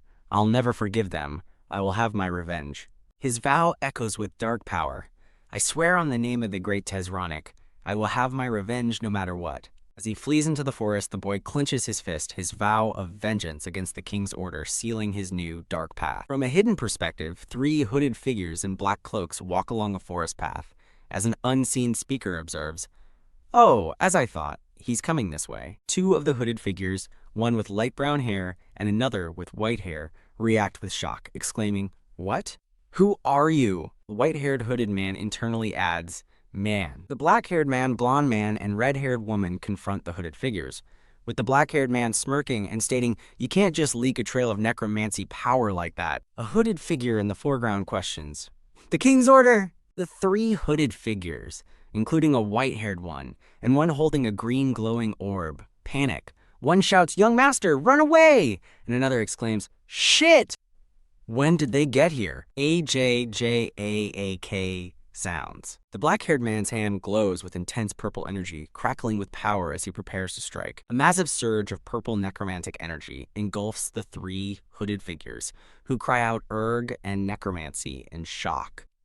The black-haired man grins menacingly, his fist crackling with purple energy, and declares, "Now, let's get straight to the point," while the red-haired woman behind him silently questions, "Who's the bad guy here again?" A loud "ag" is heard. The blonde man and red-haired woman observe as the black-haired man kneels, absorbing green energy emanating from the ground. The black-haired man grins and states, "Okay, we're set," while the red-haired woman expresses her discomfort, thinking, "I can't seem to get used to this stuff," and the blonde man casually asks, "Is that so?" A hand snaps its fingers, igniting a burst of fire with a sharp JJAK. The black-haired man stands over a blazing bonfire, burning the vanquished foes, much to the red-haired woman's shock as she frantically shouts, Wait, why are you burning them? We need to report that we found them." The black-haired man, with a mischievous grin, tells the red-haired woman that he consumed all the darkness of the end they possessed, leaving nothing to report. She reacts with a stunned, "What? All of it?" The blonde man Barros expresses concern to the black-haired man, saying, "Sir, you're accumulating a lot of necromancy power. It won't be manageable with just chaos magic alone. Are you sure about this?" The red-haired woman listens intently. The black-haired man ponders, concluding that the current situation demands swift action, allowing no sluggishness. The red-haired woman asks the black-haired man, "Are you worried about something?" To which he replies that both Reviled and Straf worry me, referencing past adversaries. The image presents two examples: Straf, a necromancer maintaining holy powers, and Durald, a vampire able to use aura. The black-haired man explains to Barros and the red-haired woman that while they dealt with Durald and Straf, their ability to retain their opposing powers is a significant issue. Barros questions, "A hand glows with green energy," as the black-haired man's narration explains that energies don't typically mix, implying a trade-off when learning new powers. The narrative shows that with the darkness of the end, mages can use both magic and necromancy, and aura users can wield both aura and necromancy. The black-haired man tells Barros and the red-haired woman that unlike past ages where mixing powers led to madness, individuals can now combine their old powers with necromancy while maintaining sanity, offering a path for rapid power growth. Standing with his companions, the black-haired man warns that even powerful figures like the fourth Martial King and the three Grand Mages could become their enemies, asserting that simply getting a little stronger is insufficient. The black-haired man clenches his fist with determination, declaring, "I need to gather as much power as I can." The scene shifts to the Grand King's Order headquarters, where a voice acknowledges, "Good work on the last mission." Grandmaster Arantel, standing at a desk, praises the trio, stating that Tarman spoke highly of their conduct and admitted he was the one helped. Then Arantel wonders about something. Grandmaster Arantel, now fully introduced as Arantel von Nias, offers the trio a chance to join the King's Order, having received Tarman's strong recommendation for their performance in the previous mission. The black-haired man reacts with surprise and excitement. Then, as Arantel simply confirms, "Yes." Grandmaster Arantel smiles, holding up a King's Order crest, and welcomes them aboard, prompting the black-haired man to exclaim, "Whoa." Barros and the red-haired woman cheer alongside the black-haired man, celebrating their entry, with Barros exclaiming, "Kya tilde reading good today," and the red-haired woman yelling, "Yai tilde." Arantel then informs them that their celebration involves immediate work. Arantel gestures to an enormous pile of documents, explaining that they have a lot of work piled up, while the black-haired man, Barros, and the red-haired woman look utterly shocked, with the black-haired man asking, "What? Right now?" The black-haired man, Barros, and the red-haired woman appear exhausted, with the black-haired man questioning if joining such a crazy organization was the right choice. The red-haired woman and Barros are shown fiercely annihilating cultists, with the red-haired woman shouting, "Ah, and you crazy bastards," while Barros yells Tesronic amid explosions. The black-haired man, labeled "Teaching Necromancers a Lesson," uses purple necromancy against other necromancers who scream in pain and confusion, asking, "What is this? Why is the King's Order using necromancy?"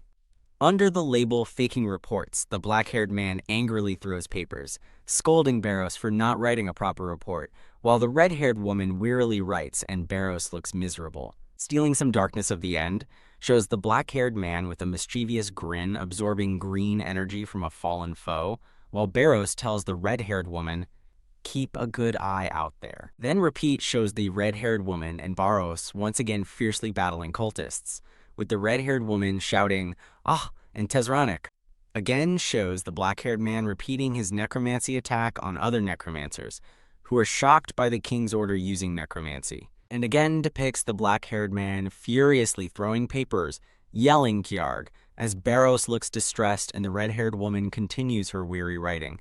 And again shows the black-haired man with a mischievous grin, kneeling to absorb green energy from a defeated enemy. The black-haired man stands in a dark room, surrounded by green necromancy power swirling from a window, stating he has gathered enough necromancy to separate chaos mana and intensely recombine green necromancy and red chaos mana in his hands, creating a powerful fusion.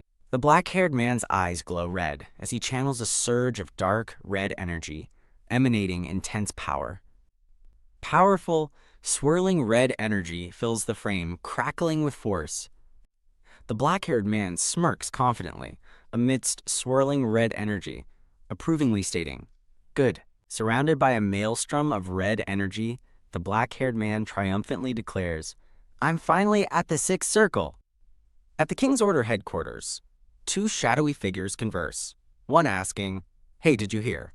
and the other replying, "Hear what?" Two men discuss Baron Karnak, with one surprised that he's already a sixth circle mage, and the other questioning, "What, really?" The black-haired man, Barros, and the red-haired woman are visible in the background. Another man expresses disbelief, asking, "Wasn't he at the fourth circle just recently?" As the black-haired man looks down, seemingly reflecting on the conversation. The black-haired man, Baron Karnak, beams confidently, thinking he's worried they might see him as a necromancer, while Barros cheers for his sixth circle reached achievement, and the red-haired woman looks flustered, as he internally credits the King's Order's resources for his rapid advancement despite humble beginnings. Grandmaster Arentel stands in a grand room, laughing heartily and calling out, "Ha ha ha, Grandmaster?" Grandmaster Arentel laughs joyfully, concluding, "We might really have a grand mage on our hands." A gray-haired man cheerfully shares more good news with the group, privately relieved that his necromancer identity remains a secret. He offers the captaincy of the 7th Division, explaining that it was an internal decision. "What? Me?"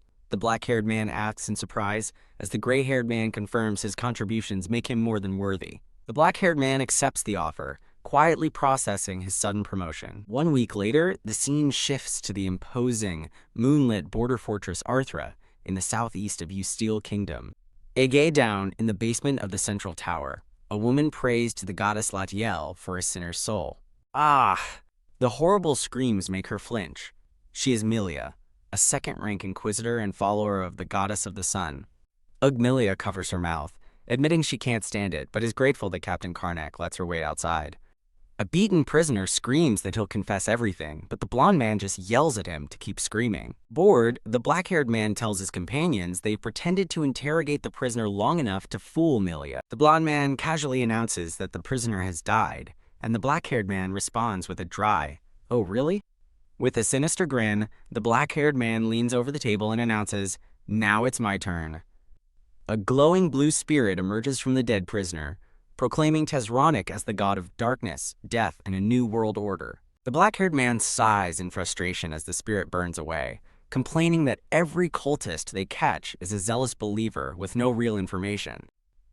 The red-haired woman thoughtfully begins to summarize what they've learned so far about the Dark Order structure. She displays a hierarchy chart, explaining the order is run by 3 leaders under their god, with bishops controlling regional organizations. Since they've only captured low-level priests, she concludes they need to capture a bishop to get useful intelligence.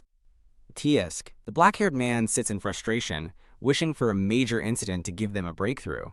In Commander Arentel's office, the gray-haired man clears his throat, ready to discuss their next mission. Arentel nervously reads a document, relaying a rumor that someone in the capital, Junta, has cooperated with the cult. Getting straight to the point, the black-haired man asks for the suspect's identity. With a grave expression, Commander Arentel prepares to reveal the name.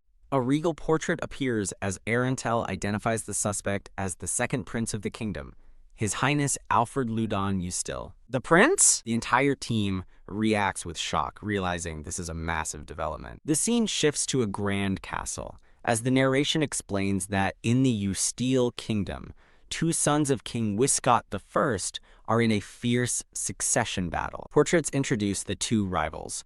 The first prince, Lloyd Ludon Usteel, and the second prince, Alfred Ludenustil. A flashback details the royal family's history, starting with Queen Melia's struggle with infertility. To secure an heir, the king took in another woman, Calhania from the Italian family, who quickly became pregnant. That child was revealed to be Lloyd, the first prince. A young, smiling Prince Lloyd is shown as the king names him as his successor.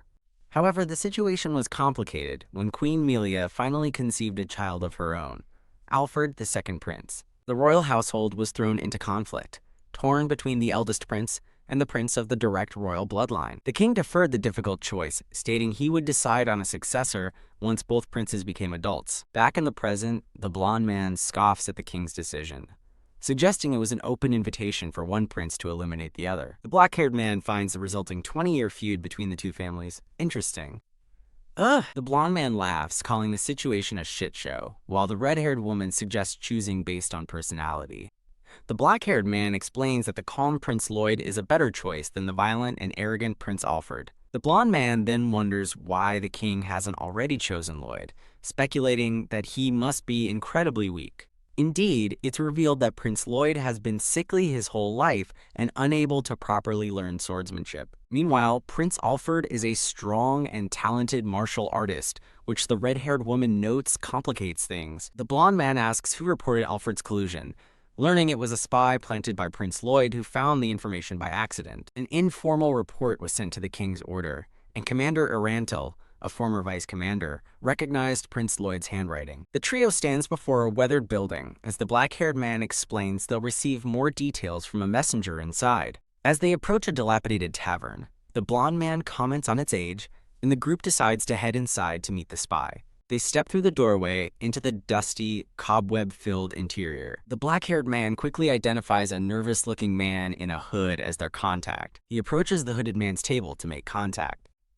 The spy stammers nervously, prompting the black-haired man to think his acting is terrible. The black-haired man presents a crest and asks if he is the one who received orders from Lord Lloyd. The hooded man confirms they are the ones chosen by Sir Arantel. The light-haired man senses a change in atmosphere.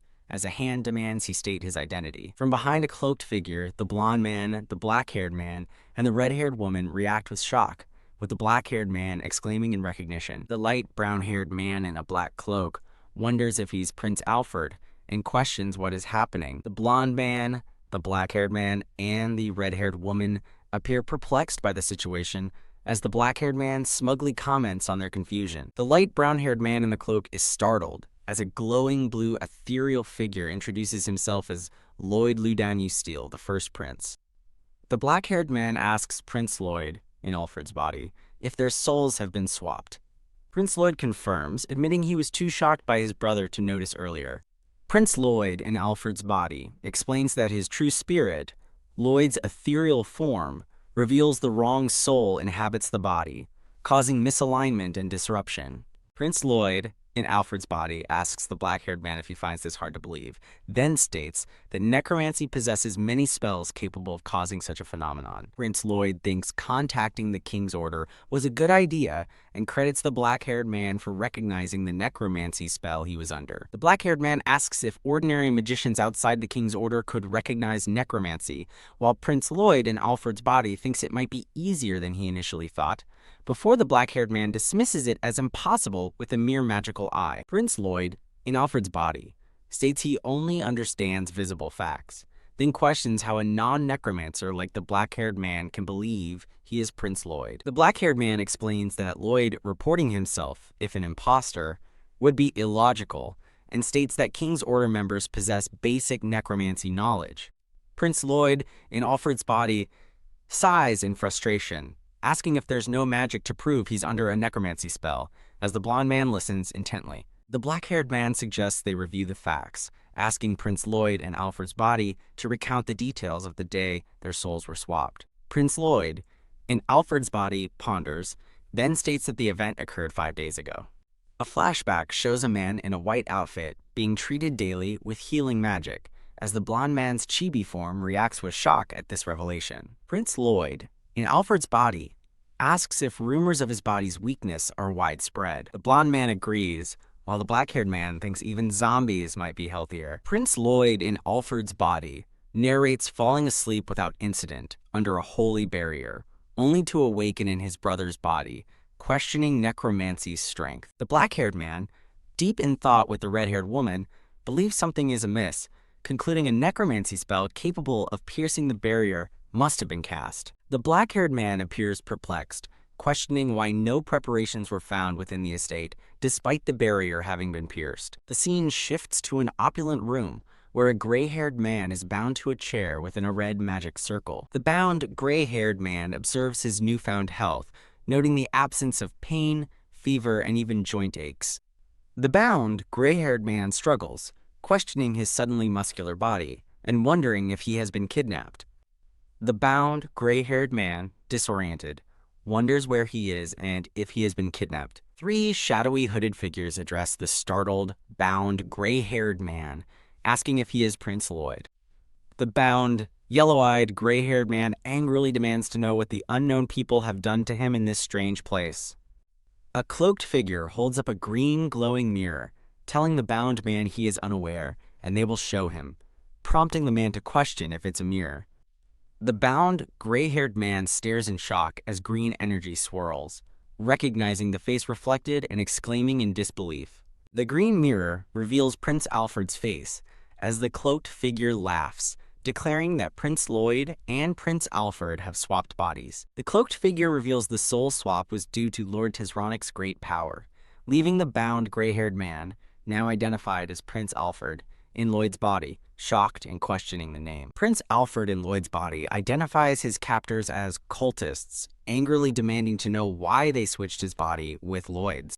Towering cultists stand over the bound Prince Alfred in Lloyd's body, with one addressing him as Prince Lloyd. Prince Alfred in Lloyd's body looks horrified, focusing his thoughts on a specific man. Sir Sebastian, a man with dark purple hair, stands confidently as the bound Prince Alfred in Lloyd's body, questions if he is Alfred's henchman. Prince Alfred in Lloyd's body confronts Sir Sebastian, accusing him of betrayal, then questions why Alfred was placed in Lloyd's weak body if not. Sir Sebastian laughs, dismissively remarking that Alfred's interpretation is simply one way to view the situation. Prince Alfred in Lloyd's body reflects, deducing from Sir Sebastian's reaction that Prince Alfred orchestrated the soul swap. Prince Alfred in Lloyd's body, with ropes around his hands, demands to know what the cultists want from him. Sir Sebastian stands beside the bound Prince Alfred in Lloyd's body, casually stating they want nothing specific from him. Prince Alfred in Lloyd's body strains against his restraints, shouting, "Wait," as Sir Sebastian instructs him to stay put and steel bars seal a window. Prince Lloyd, in Alfred's body, describes his confinement in a room with steel-barred windows and locked doors, yet admits he didn't dislike staying there. Prince Lloyd in Alfred's body smiles, savoring the memory of delicious food, healed stomach, and the amazing happiness he experienced while confined. The blonde and black-haired men laugh, empathizing with the joy of good food, having once cried over wheat bread, prompting Prince Lloyd in Alfred's body to question their understanding. The red-haired woman asks Prince Lloyd in Alfred's body how he managed to escape, causing him to thoughtfully ponder his answer. Prince Lloyd in Alfred's body looks contemplative as he begins to explain his escape. The red-haired woman repeats her question about Prince Lloyd's escape, and he again pauses to consider his response. Prince Lloyd in Alfred's body warns the red-haired woman that his escape story will be unbelievable, even after she hears it. A flashback shows Prince Alfred in Lloyd's body enjoying a lavish feast for the first time, wondering the captor's intentions behind such good treatment. Prince Alfred in Lloyd's body observes numerous guards through barred windows, realizing he can exploit his captive status in Alfred's well-cared-for body for an escape. Prince Alfred in Lloyd's body feels a surging life force, concluding that this new, stronger body might be capable of achieving his ambitions. From outside a grand window, an observer, likely Prince Alfred in Lloyd's body, thinks about the extravagance of 4 elite knights serving a single meal within. A reddish brown-haired knight dismissively tells his dark gray-haired colleague that Sir Sebastian is too worried about the prince, mockingly questioning the prince's sword skills. A dark-haired knight calls out, while a brown-haired maid drops her tray with a thump, both looking shocked to find the prince missing from the room. Prince Alfred in Lloyd's body escapes, pushing through a barrier with a surge of energy from his hand. Prince Alfred in Lloyd's body swiftly strikes a dark blue-haired knight with a powerful blow, eliciting a pain ugh. Prince Alfred in Lloyd's body brandishes a sword, engaging several knights who react in shock and alarm as he attacks. Prince Alfred in Lloyd's body stands in a defensive stance, his sword ready, as the narrative reminds readers that Prince Lloyd's soul is currently in Prince Alfred's body. Prince Alfred in Lloyd's body confidently tells his stunned opponents that he learned sword fighting in a dying body, while an unseen voice asks, "What?"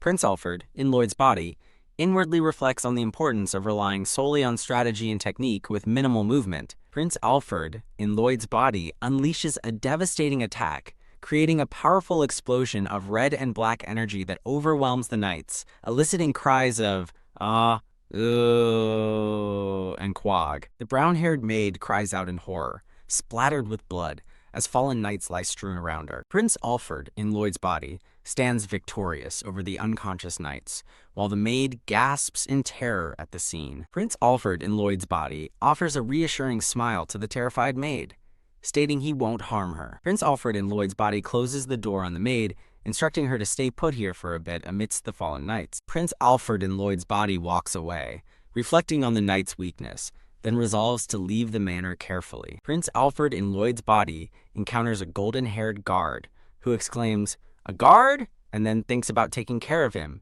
as an unseen voice ominously asks, "Where are you headed?" drawing a sword. Prince Alfred in Lloyd's body is perplexed, thinking the guard shows no alarm at his presence. Prince Lloyd, in Alfred's body, now cloaked, recounts how only a few knew about the necromantic body swap, allowing him to escape by feigning a stroll. Prince Lloyd, in Alfred's body, expresses his predicament to the black-haired man, the red-haired woman, and another cloaked man, lamenting that he has nowhere to go and his servants wouldn't believe him. Prince Lloyd in Alfred's body concludes his escape narrative, explaining he sought help from the king's order and hid in the slums. The black-haired man suggests capturing the cultists responsible for the swap, but acknowledges the difficulty of finding them once they go into hiding. Over an aerial view of the estate, the black-haired man deduces the cultists have evacuated, leading the blonde man to question their next move, while the red-haired woman insists they must force the answers to come to them. Prince Lloyd, in Alfred's body, sighs, offering himself as bait, but the black-haired man dismissively states that he alone won't be enough. In chibi form, the black-haired man bluntly tells an embarrassed Prince Lloyd in Alfred's body that even ordinary knights would be sufficient to capture him. The black-haired man grins confidently, declaring he has a plan to prepare irresistible bait for the necromancers, while the red-haired woman looks on curiously. A few days later, the narrative shifts to Prince Alfred's supporters' opulent hideout on the outskirts of Drunta, under the night sky. A light brown-haired man in a dark coat wonders where the prince is hidden, fearing he might contact his supporters, but another man dismisses the concern. Bishop Straf, a necromancer and fifth circle mage, assures his subordinate that their palace spies have reported nothing, indicating Prince Lloyd isn't plotting. Kaylee Barson asserts they would know if Prince Lloyd were plotting, and Old Gelfrant confirms they have prepared measures against his potential moves. The dark-coated man instructs Olt and Kaylee that their task is simply to bring Prince Alfred's body to the hideout at the opportune moment. Bishop Straf generates green necromancy energy, confirming that his soul change ring spell is intact, thus they should have no problems yet. In a grand room, an unseen speaker advises vigilance, while another asks if necromancy can track Prince Alfred's body, receiving a reply that it would have already been done if possible. The dark-coated man laments that even they, the casters of the spell, don't know all the conditions needed to track Prince Alfred's body. The dark-coated man concludes to his subordinates that their only method is to search for Prince Alfred's body on foot. The dark-coated man exclaims, "What? Where?" as another man points, revealing the target is at the south, near Delane Street. The dark-coated man expresses relief, then orders a cloaked figure to send the Crimson Flame Squad after them, to which the figure responds, "Yes, sir." The dark-coated man, Sir Sebastian, smiles with a satisfied sigh, confident in his plan. The scene shifts to Delane Street at night, where several figures are seen walking purposefully. A group of 3 cloaked men, including a light-haired man, walks down a dark street, being approached by a lone, dark-cloaked figure. The cloaked Prince Lloyd, in Alfred's body with green-yellow eyes, directly confronts the group of 4 cloaked men, asking if they have business with him. One of the dark brown-haired cloaked men addresses Prince Lloyd, in Alfred's body, as Prince Alfred, stating they have come to retrieve him. The cloaked Prince Lloyd, in Alfred's body, challenges the men, asking if he looks like Prince Alfred, prompting a confused "what" from one of them. A dark brown-haired cloaked man thinks that Prince Alfred is reportedly not in his right mind, confirming what the captain had said. The cloaked men slowly surround Prince Lloyd, in Alfred's body, explaining they are ordered to take him to a specific place, even against his will, addressing him as Your Highness. The red-haired woman suddenly appears, striking one of the cloaked men, then urgently asks Prince Lloyd, in Alfred's body, if he is okay, and demands to know the identity of his attackers. The red-haired woman, now engulfed in swirling blue energy with glowing red eyes, defiantly challenges the cultists, daring them to try to take the prince, eliciting a shocked "what?" A sudden, intense chill, accompanied by swirling purple energy, fills the area, startling an unseen observer. The red-haired woman, surrounded by dark purple necromancy and skeletal figures from a book, realizes in shock that she is facing an evil spirit or a necromancer. The red-haired woman unleashes powerful purple necromancy from a book, striking the cultists who cry, "Ugh!" and "Necromancy!" realizing a necromancer has taken control of the prince. Two terrified cultists flee in panic, one exclaiming they don't know how to fight such things, and the other urging everyone to run from the attack.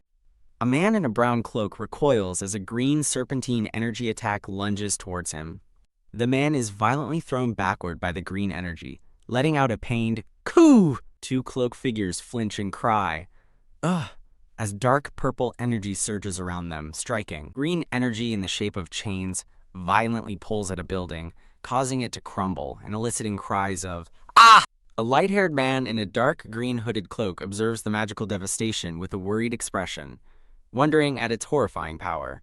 2 days prior, the scene reveals an old, damaged house in the slums of Runta, identified as the hideout of Karnak and his party. The blonde-haired man at the table, eating, asks for more details, while the red-haired woman comments on how quickly he adjusted. The black-haired man explains that necromancers fear being exposed and only fight strong enemies, so they will create an enemy with similar conditions. The black-haired man proposes using a necromancer as bait, causing the blonde-haired man to spit out his drink in shock and exclaim, "A necromancer!"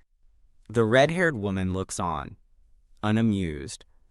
A hooded figure with glowing green hands uses dark green necromancy on a prone man as text explains necromancers steal powers, guaranteeing their appearance. The blonde-haired man expresses reservations about collaborating with the necromancer, but the black-haired man assures him it will only appear that way. The black-haired man explains they will use confiscated necromancer belongings and magic to create a convincing, indistinguishable trap, which the chibi versions of the black-haired and blonde-haired men react to with wide-eyed shock. The blonde-haired man agrees to the plan, seeing its necessity for the king's order, while the red-haired woman secretly wonders if she will be the one acting as the necromancer, hoping not. Prince Lloyd, in Alfred's body, cloaked and looking downcast, realizes he is the chosen bait, while the blonde-haired man asks if he is hurt, to which Prince Lloyd, in Alfred's body, replies he is fine, thanks to Sarathi. The blonde-haired man comments on how realistic the magic looked, even knowing it wasn't real necromancy. And the red-haired woman adds that it's a relief because it was the real deal. The blonde-haired man asks if one escaped cultist is enough, and the black-haired man confirms it, stating the escapee will report back. The black-haired man smiles confidently, stating they just need to wait for the necromancers to take the bait. The scene shifts to Alfred's supporters' opulent hideout under the night sky, as a voice exclaims, "Necromancy?" Inside the hideout, a man in a dark coat is speechless, as another cloaked man confirms a Crimson Flame Squad member witnessed the necromancy. A brown-haired man, looking surprised, asks if Prince Lloyd is cooperating with necromancers and questions if it's an eye for an eye.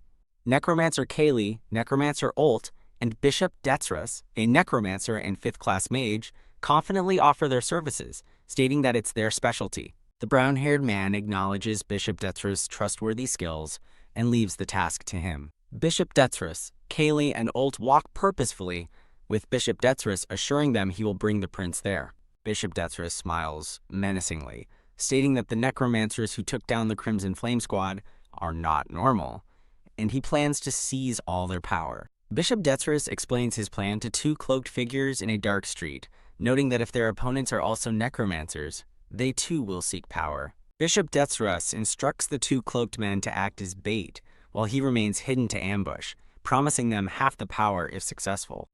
The two cloaked men, Kaylee and Ult, agree, with one of them grumbling about being the bait.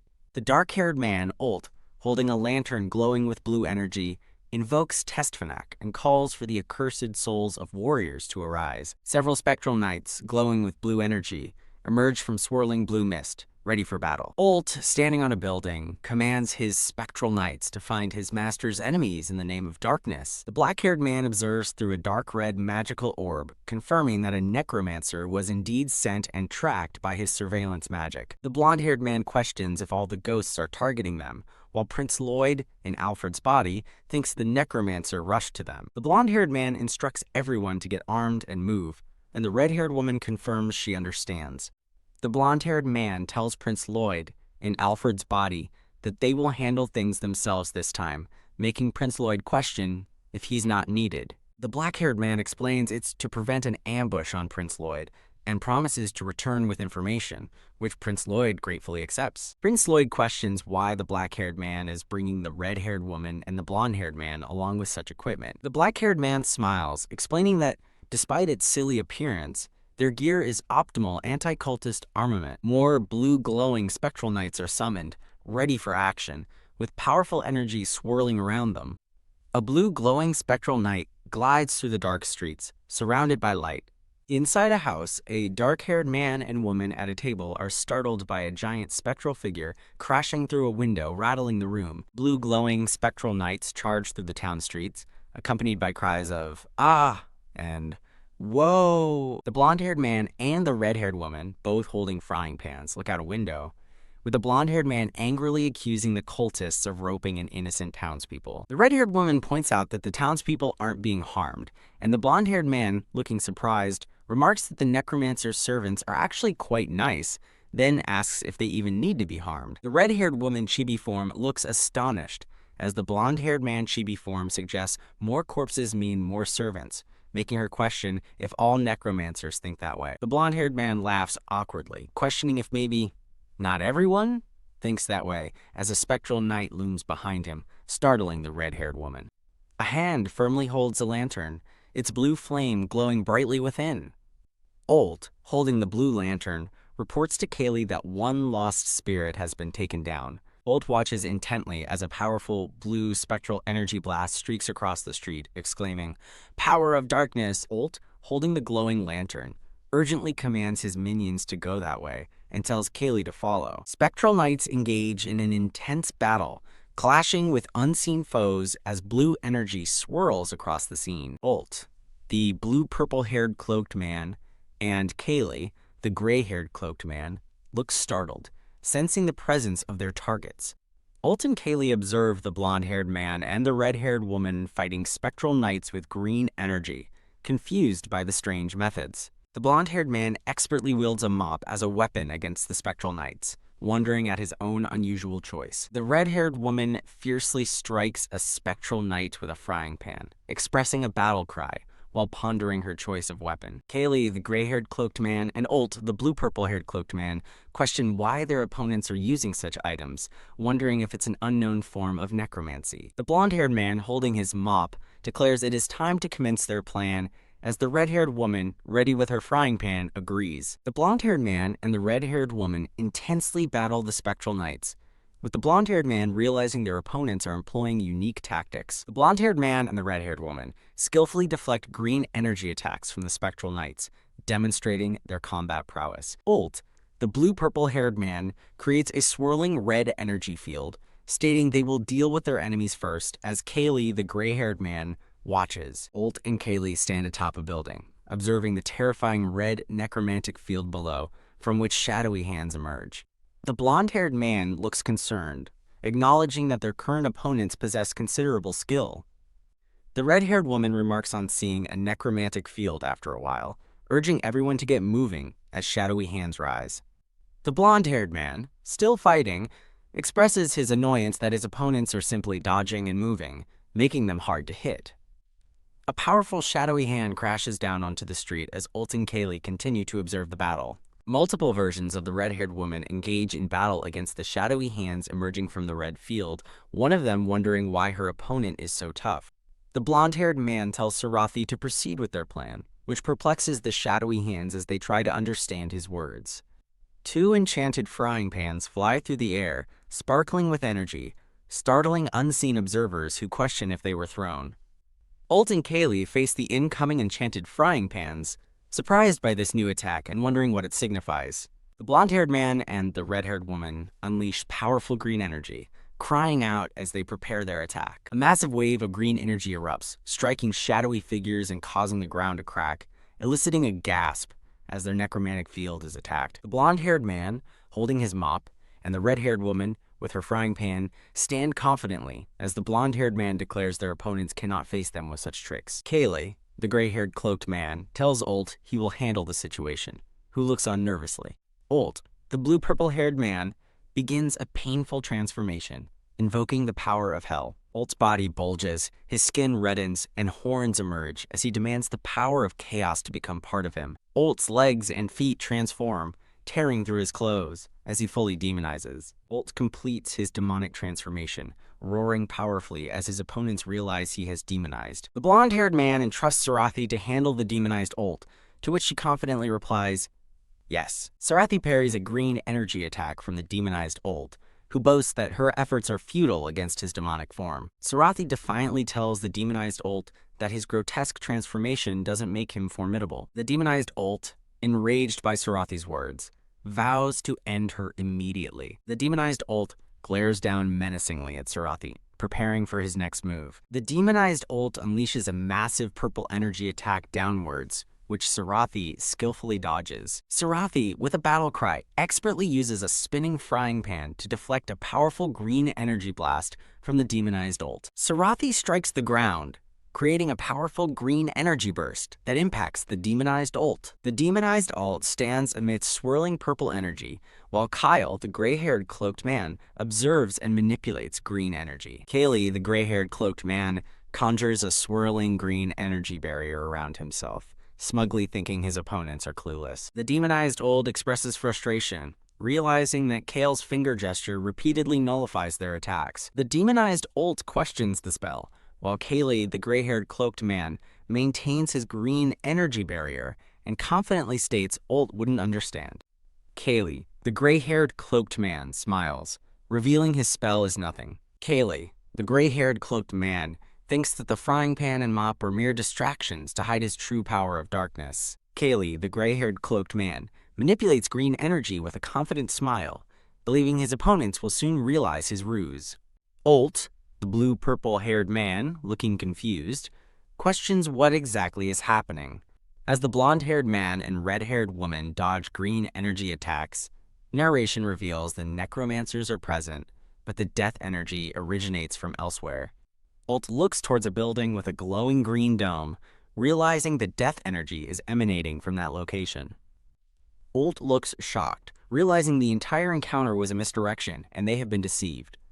Ult warns the demonized Kaylee to stop wasting time on fools who are merely distractions, which surprises Kaylee. Ult points towards the rooftop with the glowing green dome, revealing the true necromancer is there, eliciting a frustrated acknowledgement that they've been figured out. An impact shatters the ground, signaling a change in the battle. The demonized Kaylee roars, confronted by the blonde-haired man Sarathi and Ult, as Sarathi declares they've understood his spell and won't fall for it. The blonde-haired man unleashes a powerful purple energy attack towards the rooftop, stating their goal is to defeat the real necromancer.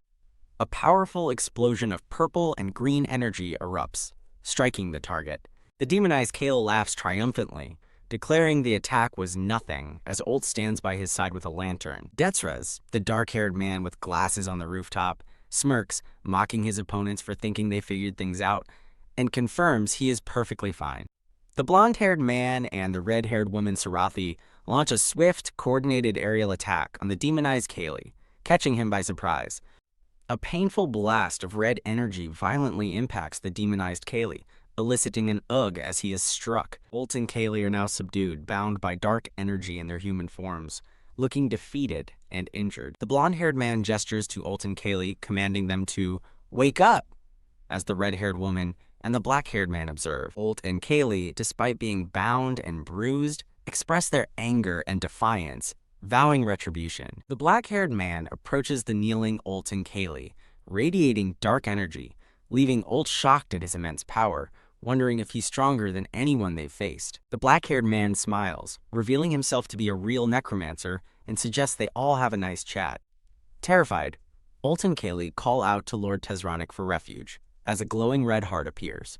Ult and Kaylee are violently struck by black energy, convulsing in agony. The black-haired man remarks that Ult and Kaylee committed suicide, questioning if they were even true necromancers. The blonde-haired man shouts wait as two confused spectral figures, the souls of Ult and Kaylee, begin to float away from their bodies. The blonde-haired man, with a determined expression, uses dark tendrils to forcibly pull the screaming spectral figures back into Ult and Kaylee's bodies. The blonde-haired man considers the captured bodies, noting their remaining necromancy power, and suggests keeping them for later use. The white-haired man, Prince Lloyd, in Alfred's body, realizes a third necromancer is still hiding and plans to use the captured duo as bait. The red-haired woman questions why the last necromancer hasn't acted yet, while the black-haired man sees it as perfect evidence, and the blonde-haired man agrees.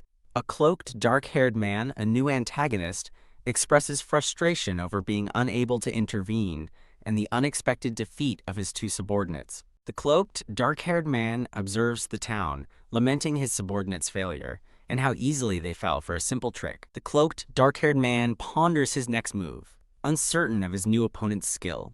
The scene transitions to an abandoned hall in the slums during the night. The black-haired man, red-haired woman, and blonde-haired man interrogate the kneeling Ult and Kaylee, surrounded by blue flames, demanding they reveal everything about themselves. Ult and Kaylee introduce themselves, stating they are direct underlings of Bishop Straf.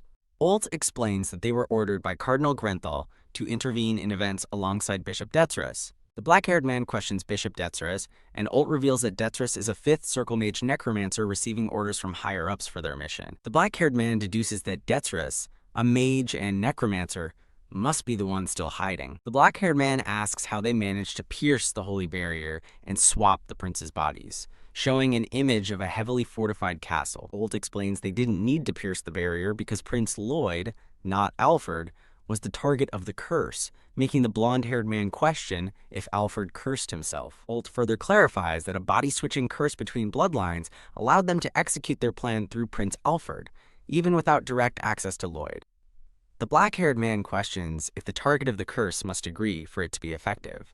Ult reveals they used a magic mirror to make it appear as though Prince Lloyd participated in the curse, while the black-haired man realizes necromancy fixed the spell's flaws. The black-haired man questions Prince Alfred's motivation for switching bodies with Lloyd, wondering what gain there was from Lloyd's weaker body. A powerful green energy attack surges across the scene, indicating a new offensive. Straf, the dark-haired man with glasses, appears amidst swirling green energy, proclaiming this is the end and demanding their surrender. The black-haired man reacts with surprise to Straf's sudden appearance and powerful attack. Straf questions how the black-haired man, red-haired woman, and blonde-haired man managed to dodge his necromancy curse. The black-haired man, smiling confidently, asserts his good intuition and directly identifies his opponent as Straf. Straf, now with a focused expression, realizes he needs to concentrate, acknowledging his opponent is formidable. Straf casts a powerful spell, summoning, quote, shadows of the bitter cold, and opening the Night of Acheron, engulfing the protagonists in swirling blue energy. The environment rapidly transforms into a frigid, icy landscape with sharp icicles as the blonde-haired man looks on in surprise. The frozen surroundings intensify, conjuring multiple formidable ice monsters. The red-haired woman observes the drastic spatial change, noting its similarity to a previous encounter with Straf. The black-haired man confirms the resemblance to the Straf encounter, highlighting the combined use of mana and necromancy, and their opponent's powerful status. The black-haired man confidently reassures the red-haired woman that they merely need to apply a barrier, just as they did against Straf, implying it won't be a significant challenge. The black-haired man conjures a potent purple barrier around himself and his companions, deflecting the encroaching ice monsters. The powerful purple barrier radiates energy, clashing against the frozen icicles and icy environment. Straf looks shocked and confused by the powerful purple barrier that is nullifying his icy attack. Detzera's summoned ice monsters rapidly melt into swirling water, dissolving on the ground. Detzera stands on the crumbling rooftop, looking down in shock as his necromantic barrier has disappeared, while the black-haired man, red-haired woman, and blonde-haired man stand confidently below. Detzera, the dark-haired man with glasses, questions how his curse was dispelled, expressing surprise and resolving not to lower his guard. The black-haired man and the red-haired woman stand alert, observing the unfolding situation with focused expressions. Detzera, the dark-haired man with glasses, furiously summons wandering spirits to follow him, causing the ground to fracture with blue energy. Several spectral cloaked figures with glowing blue energy emerge, serving their master with menacing intent. Swirling spectral figures surround the black-haired man, red-haired woman, and blonde-haired man, as the spirit thinks they resemble someone who uses numbers to their advantage. The blonde-haired man asks if they should flee again, but the black-haired man confidently dismisses the idea, stating they only need to defeat their opponent. Detzera, the dark-haired man with glasses, unleashes a barrage of red, swirling, scorching magic bullets with a menacing smile. Red energy blasts and blue spectral figures violently clash around the black-haired man, red-haired woman, and blonde-haired man in an intense battle. The black-haired man declares to his opponents that they are no longer the same as before.